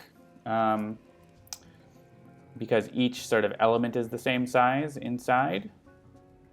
But then you also have, you don't want a grid of these things. You might want a grid of just these things. But then you also have these separators we want to be able to render that a grid doesn't work well with. But I think what would work well is a horizontal layout. If we want to map what actually is on the cards, which you don't have to do, but that's a good starting point. It would be a horizontal layout group that is going to put things next to each other, and it's going to contain grids. I think is probably what will look good here. So, and then each thing will, resize to what the size that it needs. So let's set that up here, and then we'll make prefabs to generate them. So this outer thing here is going to be the parent of it all. So it can have a horizontal layout group. We can probably reorganize it slightly if we need to. Horizontal layout group will basically, anything that's inside it, it will put next to each other. So if I just create, what if I create labels in here? You can see an example. So you can see it's just putting them next to each other. There's some options that you can say, I want to control the width and height of them, and then they're filling up the space. Or you can decide not to do that. I think we want to do that. I want to add a content size fitter so that it's going to fit the size of the things that are in it. And actually, everything disappeared. And that's because we said you can control the width of the children, and then it's like, well, they can be 0 then if it's the minimum. So we can say these need to be, this one's 50, and this one's 75, and this one's 200, and these two are also 50. So that's going to let us have different sized things inside here, but it's also going to fit itself, right? This background is, let's just give it a little different color here. This background is resizing itself to fit what's inside. That's what that content size fitter is doing. And this layout thing is making things go into it. So we can also put some padding in here if we want to have like a border around things. That's more of a look and feel thing. So that's a pretty good start. And then I was thinking inside each one is going to be usually we create an image, so we have an option to have a background. Inside each one is going to be have a grid inside it. So these things can be a little tricky, but usually works okay. So let's add a grid layout group. We're going to say, honestly, basically, this is going to have 100 by 100 things inside it. And so if I create, let's create more text inside. Those are easier to see than white images, right? Let's create a text inside. And let's create another one. You can see it's laying them out in a grid. It's actually laying them out vertically, which is not what we want. We want to say this has to be a single row. And is it not making them go wider? Oh, right, I see. I want this one to have its size. So we might need to have it control the child sizes to preferred size. Control the child size. Okay, yeah, that's what we want. So we don't want to be the minimum size because the text objects are saying like, oh, I have no minimum size, but they have a preferred size, right? The preferred size is by how much text it is, right? That is longer.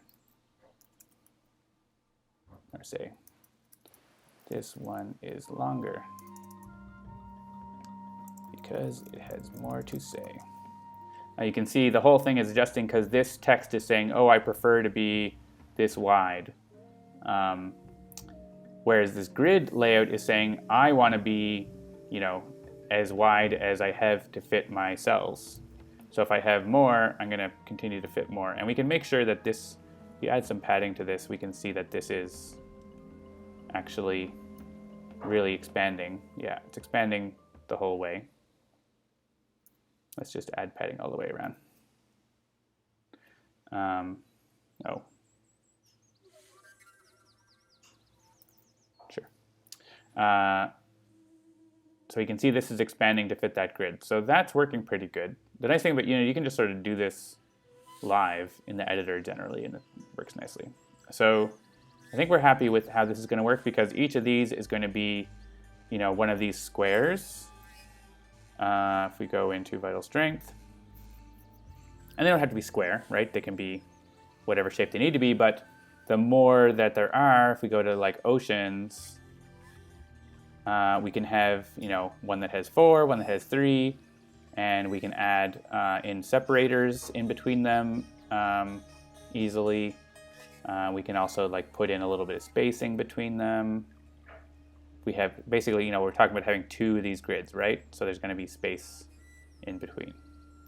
So that's looking pretty good. So I'm going to get rid of these texts because we don't need those. This is kind of what we're looking at, right? For our layout here. We've got, let's just set this up basically like what vital strength is going to look like. We've got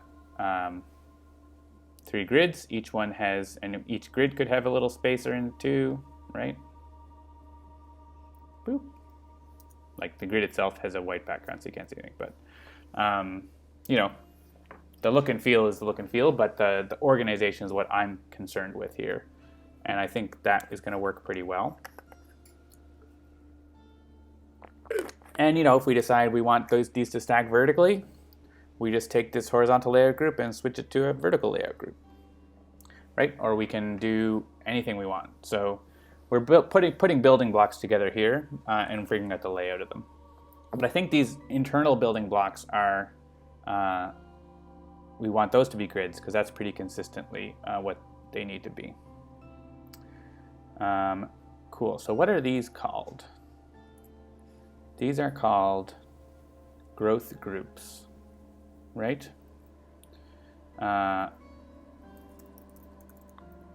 Growth group choices, growth group controllers. So each of these things is a growth group view. Growth group view. Okay. So I want to make a prefab of this because I want to add them, dynamically. So let's make a prefab of that. We can get rid of those texts out of it later. Pop it in here under Spirit. So now that turns blue because it's a prefab. And we can actually just get rid of it in here because we're going to be editing it, but it's nice to sort of have it look here. And we can actually, make a couple. And they're all pointing to that prefab still. But then inside each growth group, we're actually going to have something else, because that growth group view is going to contain other things. So let's just say this is 100 by 100 by default. So we have texts in there.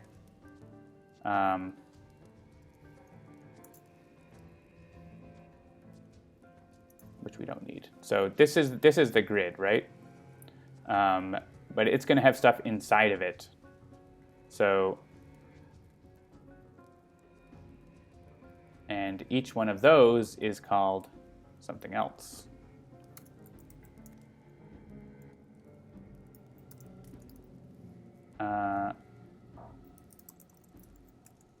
And what X is so this X is a growth group controller, and it has growth option controllers inside of it. So if you look at what we have here, this, let's go back to vital strength, because that's what we're going to be looking at. So this section is a growth group, and each one of these is a growth option. So we need a view for each option that we're going to put into each group, and then we're going to put them all into the growth panel. So hope that's not too complicated. But that's kind of the thing that we look at when we're, we're breaking things up. We generally want the view to match what's going on in the model and controller in terms of the structure. Cool.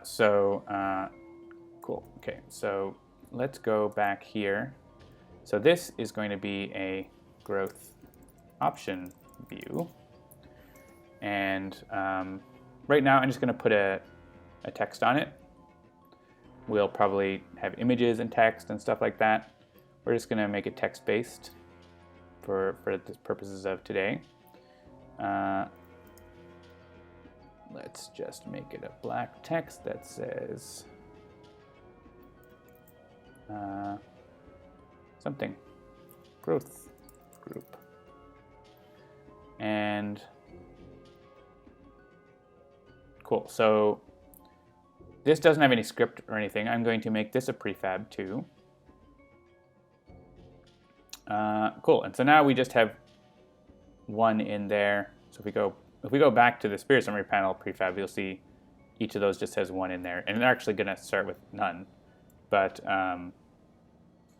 they're there. So basically, we have the bits and pieces we need now in order to start putting something on the screen. So what we need to do is sort of go all the way down again with the things we need. So we need a script for this, we need a script for this, and we need to update the Spirit View script. So let's go from the bottom up. Let's go back up from the bottom. So what we need to do, just close all these. We need, under the Spirit, it's basically Spirit related, so we're going to make a growth option view script.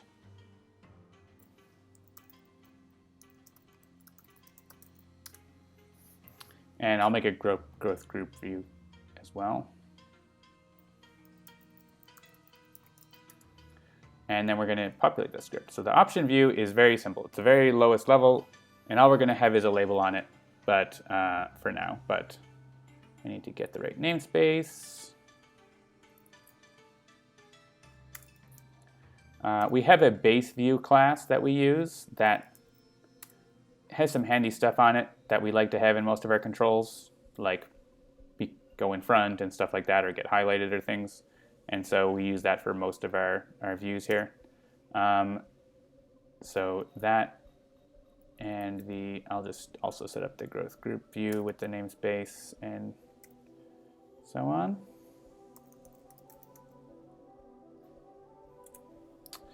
Cool. Feel free to ask any questions if you want in the chat, or if you are lost or anything, or if you have something to say. I like chat. So the growth option view, we're going to have a method. We typically have a method called configure, which is going to take whatever the controller is that we have to do with here, and set up what we need to set up. So we need to make sure we have the right namespace for the controller. And we're going to take a parameter to this, which is the growth option controller. And that probably has like properties that we are interested in. Growth type, number. Yeah, I think it's like, I haven't actually looked at like what these actually do, how these are set up in the model. Looks like it's like growth type and then number. So we can at least set up our label to say that. So let's add a property so we can have label. Right now we're just going to use label. We'll have images and stuff. We'll have to figure out how we're going to exactly lay this out, but this is going to, at least be usable. And we want just to basically say, set the text of the label to something. Probably the growth option.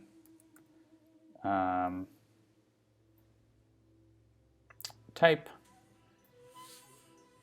And also the number if it has one. Dot number. Cool. And this is just using an interpolated string, so you can just write it like that.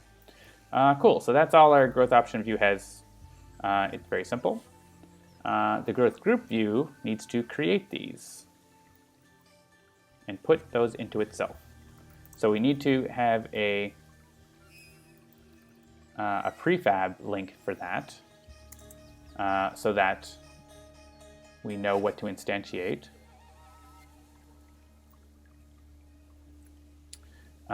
And cool, so we need to configure this with a growth group controller. And this also needs to know where do those go. Grid layout group. Yeah, I need to use the right. This can actually just be a transform. Option parent. Where are those growth option parents going to go? Right, so here we basically get rid of anything that happens to be in the option parent. Maybe we have a temporary thing for testing. And let's add all of the options. So for each option in the options that it has, we want to create one. So we want to instantiate our prefab and put it onto the option parent. And we want to configure it, the method we just wrote. That's it. Oh, and this needs step return type, just void. Cool. Let's make sure my chat is not frozen. No, okay. Cool. And make sure my stream is still running. Yeah, okay. Cool. So this is the growth group. All the sort of layout is being set up in the grid configuration and everything in the scene or in the prefab. We don't need to worry about that here. We're just worried about actually what's there, right? It's a growth group. We have options. Let's create an instance for each option and configure it. And then we need to go one step further up, which is the spirit view. Because the spirit view needs to be populating the whole growth track. So so we need a so we have a transform. Cytosine is not frozen, just busy at work. Cool. The transform, which is the growth track, growth panel. Okay. We could have growth panel be its own object. That might make sense, but it's basically very simple, right? So I don't know that needs to be the case. That can be something I'll break out later if I decide to break it out later. We need to have a growth group prefab. And cool. So basically, when we configure the spirit, we need to populate the growth. You can see we do a very similar thing for the presence track here. So we're actually going to do a very similar thing. So the growth panel will destroy all children, and we're going to basically do the same logic here. So for each group in spirit.growth group controllers, we are going to add those to the panel.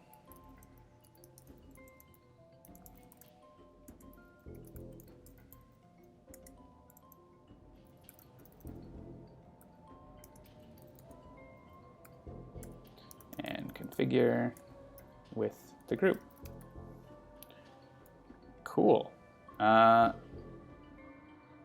that's should be getting stuff to show up on the screen once we hook up everything in the UI. So make sure we've saved everything.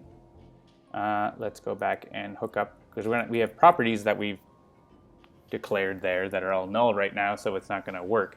We need to hook things up. So let's get into our other prefabs again. So the option view they obviously even need to have the scripts on them. So we need to add the growth option view, the label. That's it for that one, pretty simple. The group view, I should make that other one have like a default size too, so it's easier to look at.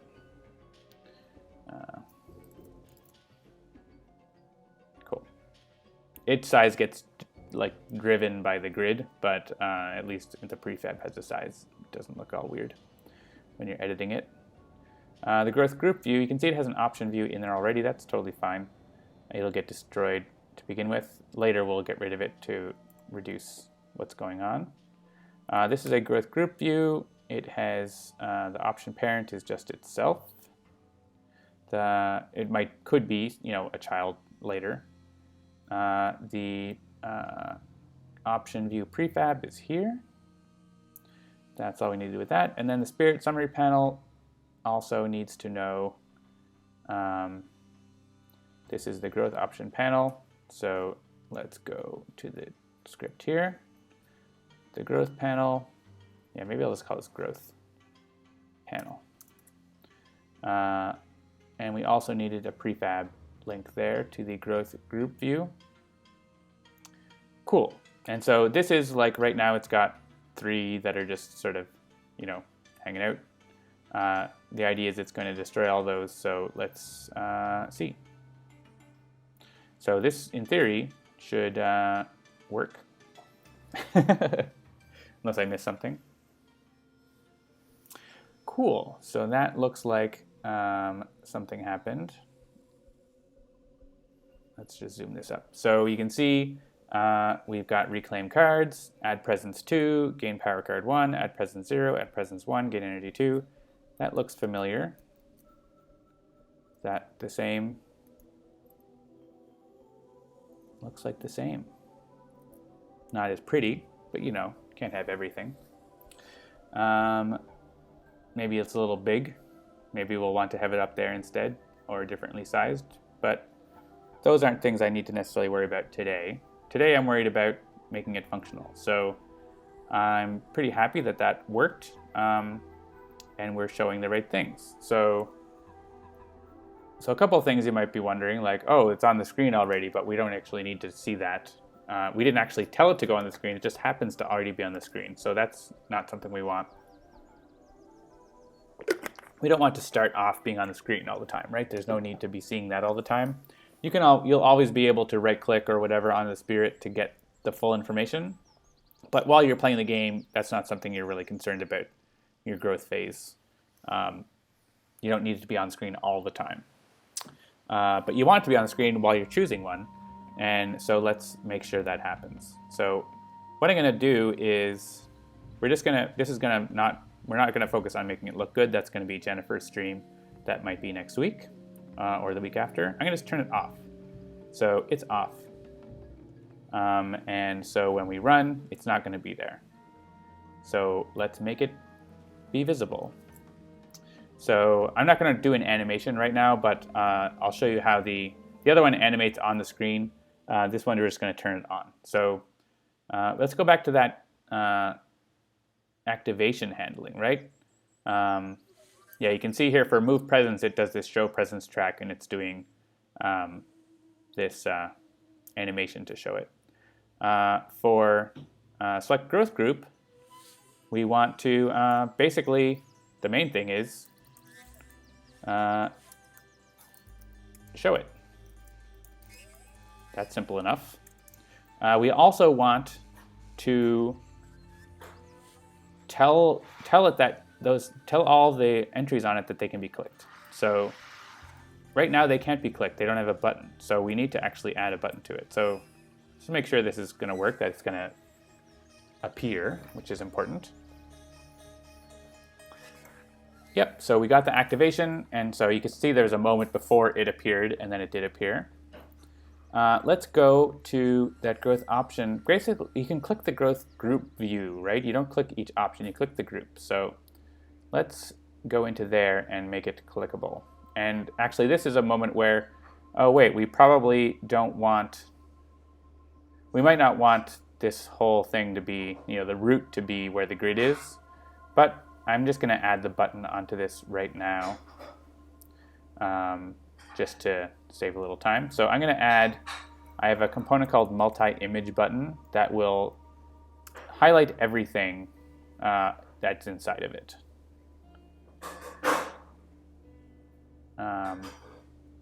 There's the regular button component of Unity will it'll only highlight one graphic, but this is a custom script that will basically highlight all the graphics that are in something. So if I just leave that like it is, it's going to be on, and clicking won't do anything, but we'll see how it works. I can click. It's highlighting everything in there, even though it wasn't originally part of the button.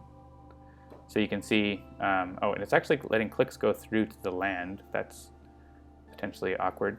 It's not a big deal right now, but something to watch out for. So we basically want to be able to click one of these groups, and that highlighting is working how we want.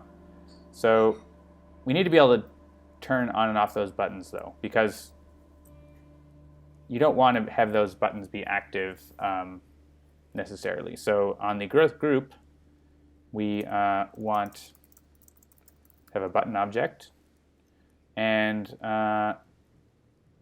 we're going to default the button to not be interactable. And so we want to, this needs to be able to be told by the spirit view, hey, you need to be ready to get clicked on, because if you get clicked on, you need to tell the engine about it. Like, you need to be able to intend that activation. So we need to be able, this, let's just close things we don't need here. This, and this, and this. We need to basically have one of these methods on here too. So the growth group, let's just arrange them in hierarchy there. So the growth group method needs to use system. It needs to be able to be told, all right, get ready, show your button, get ready to be able to be clicked for this. So we need to say this button interactable is true. We can start off saying it's false. I usually prefer to just have it in the prefab be starting off false. And we need to remember the stuff that gets passed here, because it's being told, here's an activation you need to be aware of, and it needs to remember what happens. We could put an on click. One thing I have done is on click, add listener, and then just put in an anonymous method. But I find that you don't always get enough power doing that. It is something you can do, but I found that I've had more, it's been easier to deal with keeping hold of these things as properties. That's what we're going to do right now. We're going to hold on. They're private properties, so they're not, going to be a problem. we're going to hold on to them. I usually put underscores for private fields. We got to non-serialize. We can't let these get serialized or it causes problems. And then we also want to hold on to the callback. Anonymous method is a way to deal with this, but there are other factors that come into play that aren't just today. Select growth group completion handler. And so basically what we're going to do is remember those things. And the completion handler. And then we're going to have a method for the button to get clicked. And this is going to get, why is that? Oh, yeah, derp. Okay, so clicked is going to get called when get hooked up to the button in the prefab. And basically what we can do here is say, we can check to see if we are still allowed to click this, because something could happen and you click really fast around and you shouldn't be able to be clicking this anymore. Usable, can be used by view, yeah. So by checking here when the button's clicked, basically this is saying, is this null? Is this not null? It starts out null. If it's not null, and if can be used by view is true, which is sort of a amalgam property that just makes sure that it's safe to use this activation. If that's true, then we can use it. Then we can call the completion handler with the group that we want. And we actually also need to remember which growth group we have for this.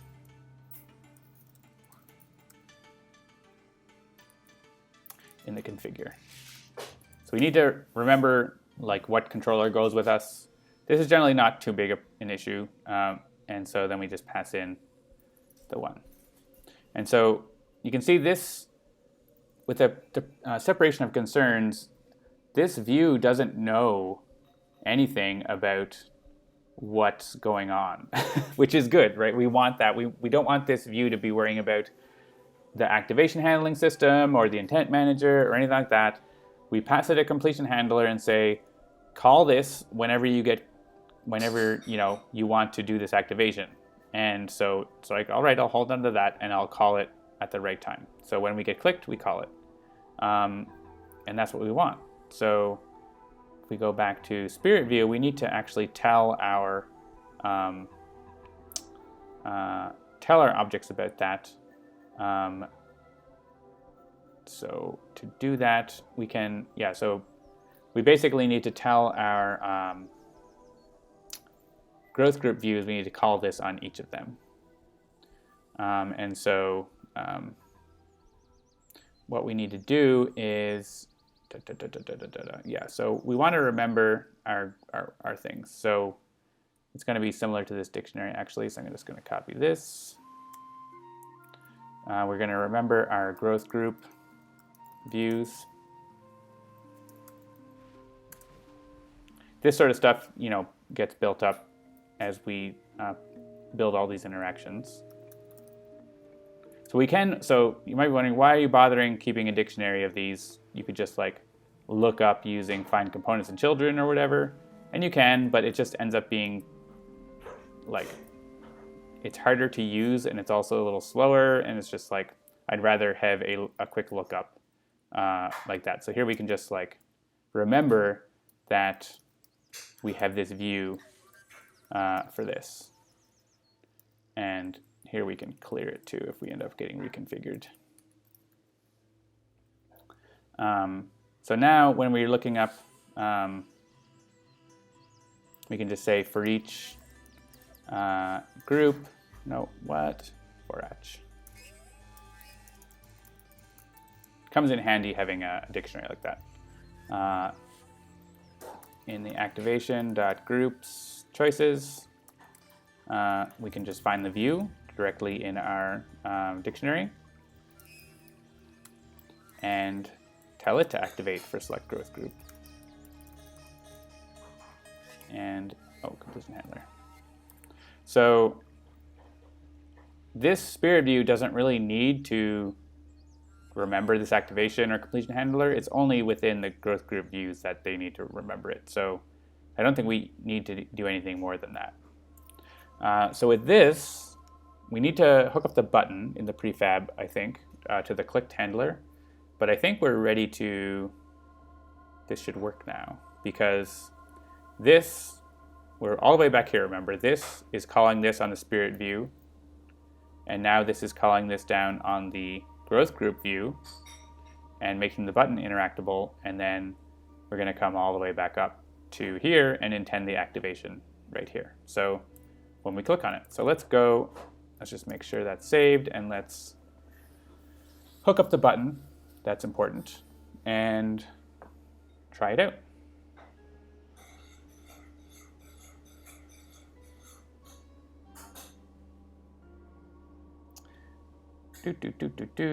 Growth group view.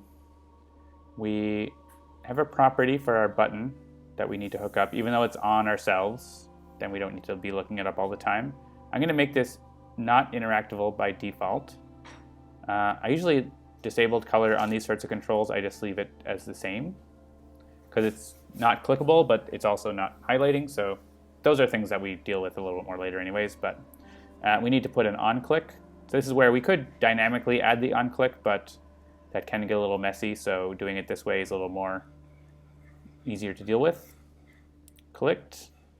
All right, so I think we're ready to, I'm gonna hit save project because Unity doesn't always do that.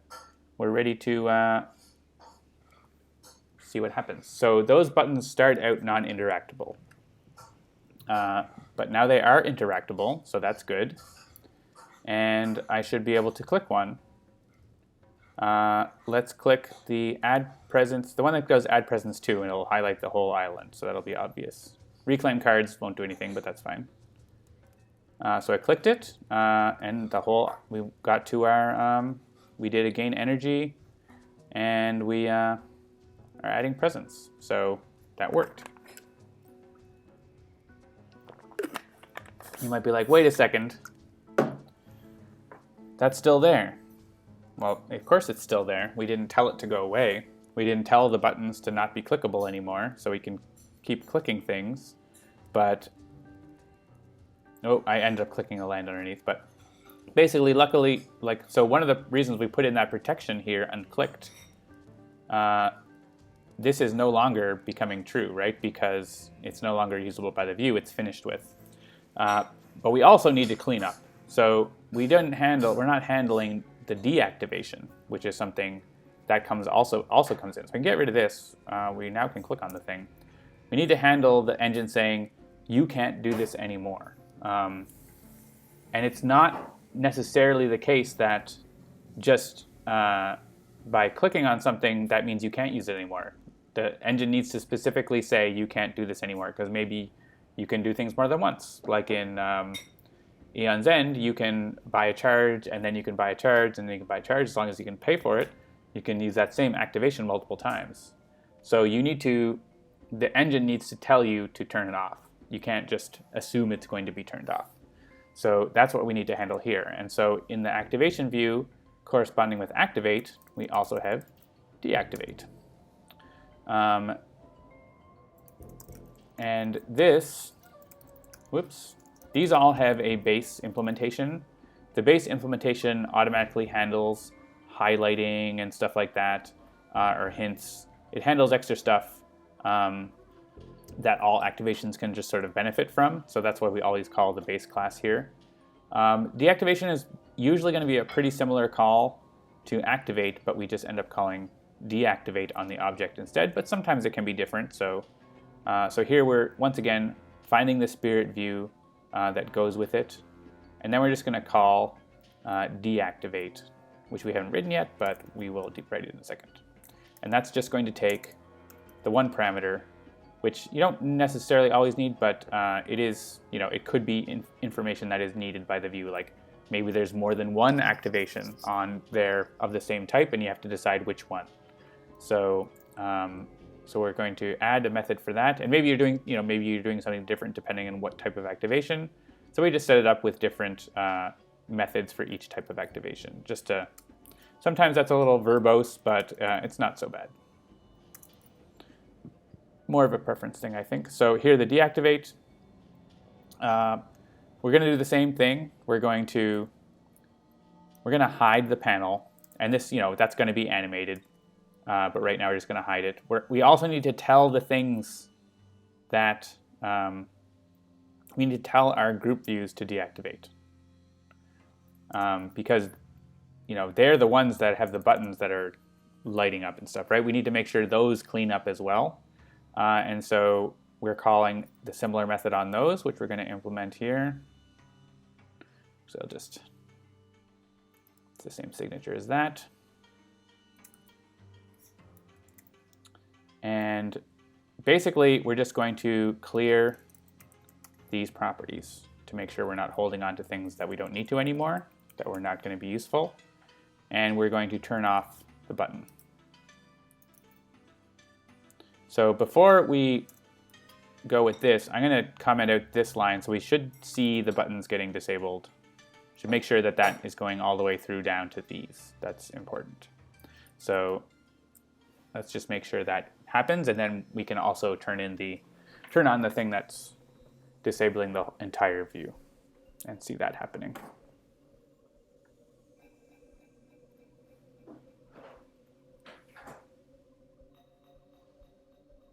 All right, so we're continuing from a later point now. So let's just turn off continue game, and we'll watch the animations a couple times. That's okay.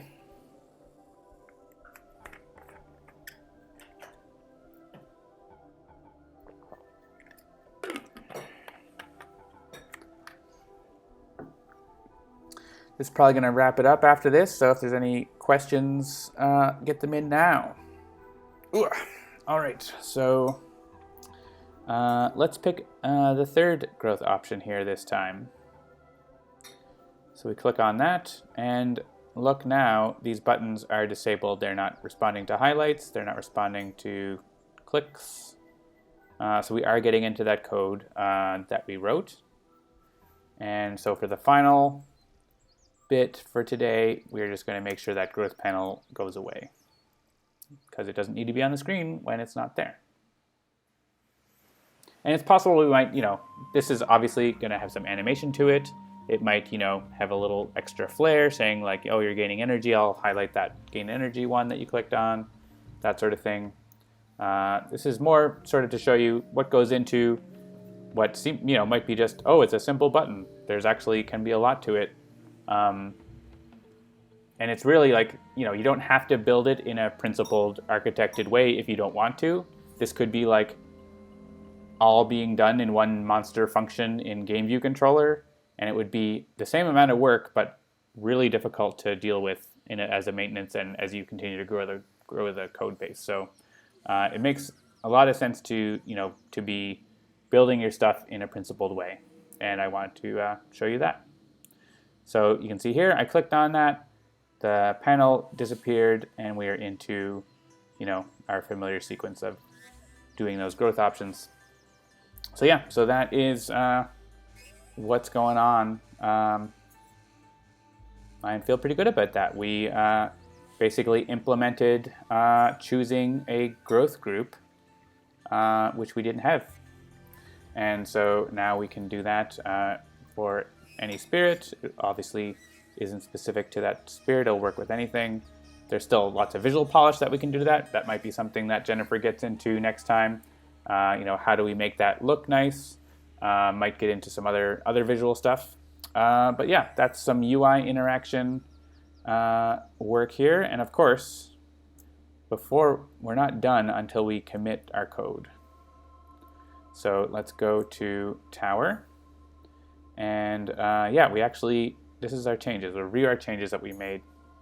The spirit view, we added a couple properties and configured the growth panel, and also are handling the activation properly. We added a new file for growth option view, growth group view. We added a couple prefabs, and in the select growth group activation view, we added the deactivate stuff and got rid of that temporary code. So yeah, and then my debug settings. So that's all we wanted to commit, and that is all we will commit. So let's say we implement handling of select growth group activation with a growth group pop-up. Very cool. And we can push that up into the code base. So that is all that I think I have time for today. But I was happy to show you some of that UI development stuff. We have more dev streams coming up next week, and the week after we're going to be having Jennifer on for some more UI development, more on the visual side of things, potentially taking what I did and making it not look like it does, which is a totally other skill set that she's really good at. There's also some potentially music development, music composition and stuff that Jean-Marc may be doing in his stream. So lots of cool stuff coming up. Make sure to check out the project. Jeremy linked it there in the chat. Nightbot's been posting it. We are more than 2/3 funded, and we are very excited to be making this game and need your help to get us over the line. So that's going to be it for me. Thanks again to Eric Ruess for joining us at the top of the stream. If you're tuning in now and missed that, make sure to check out the replay on Twitch or on YouTube. Will be up soon, and listen to him wax eloquent about Spirit Island and answer some questions from the chat. That's going to be it for me today. Make sure to tune in next week for dev streams. Make sure to tune in for other hand lever streams coming up, and check out the campaign. I'm going to sign off, and we'll see you next time.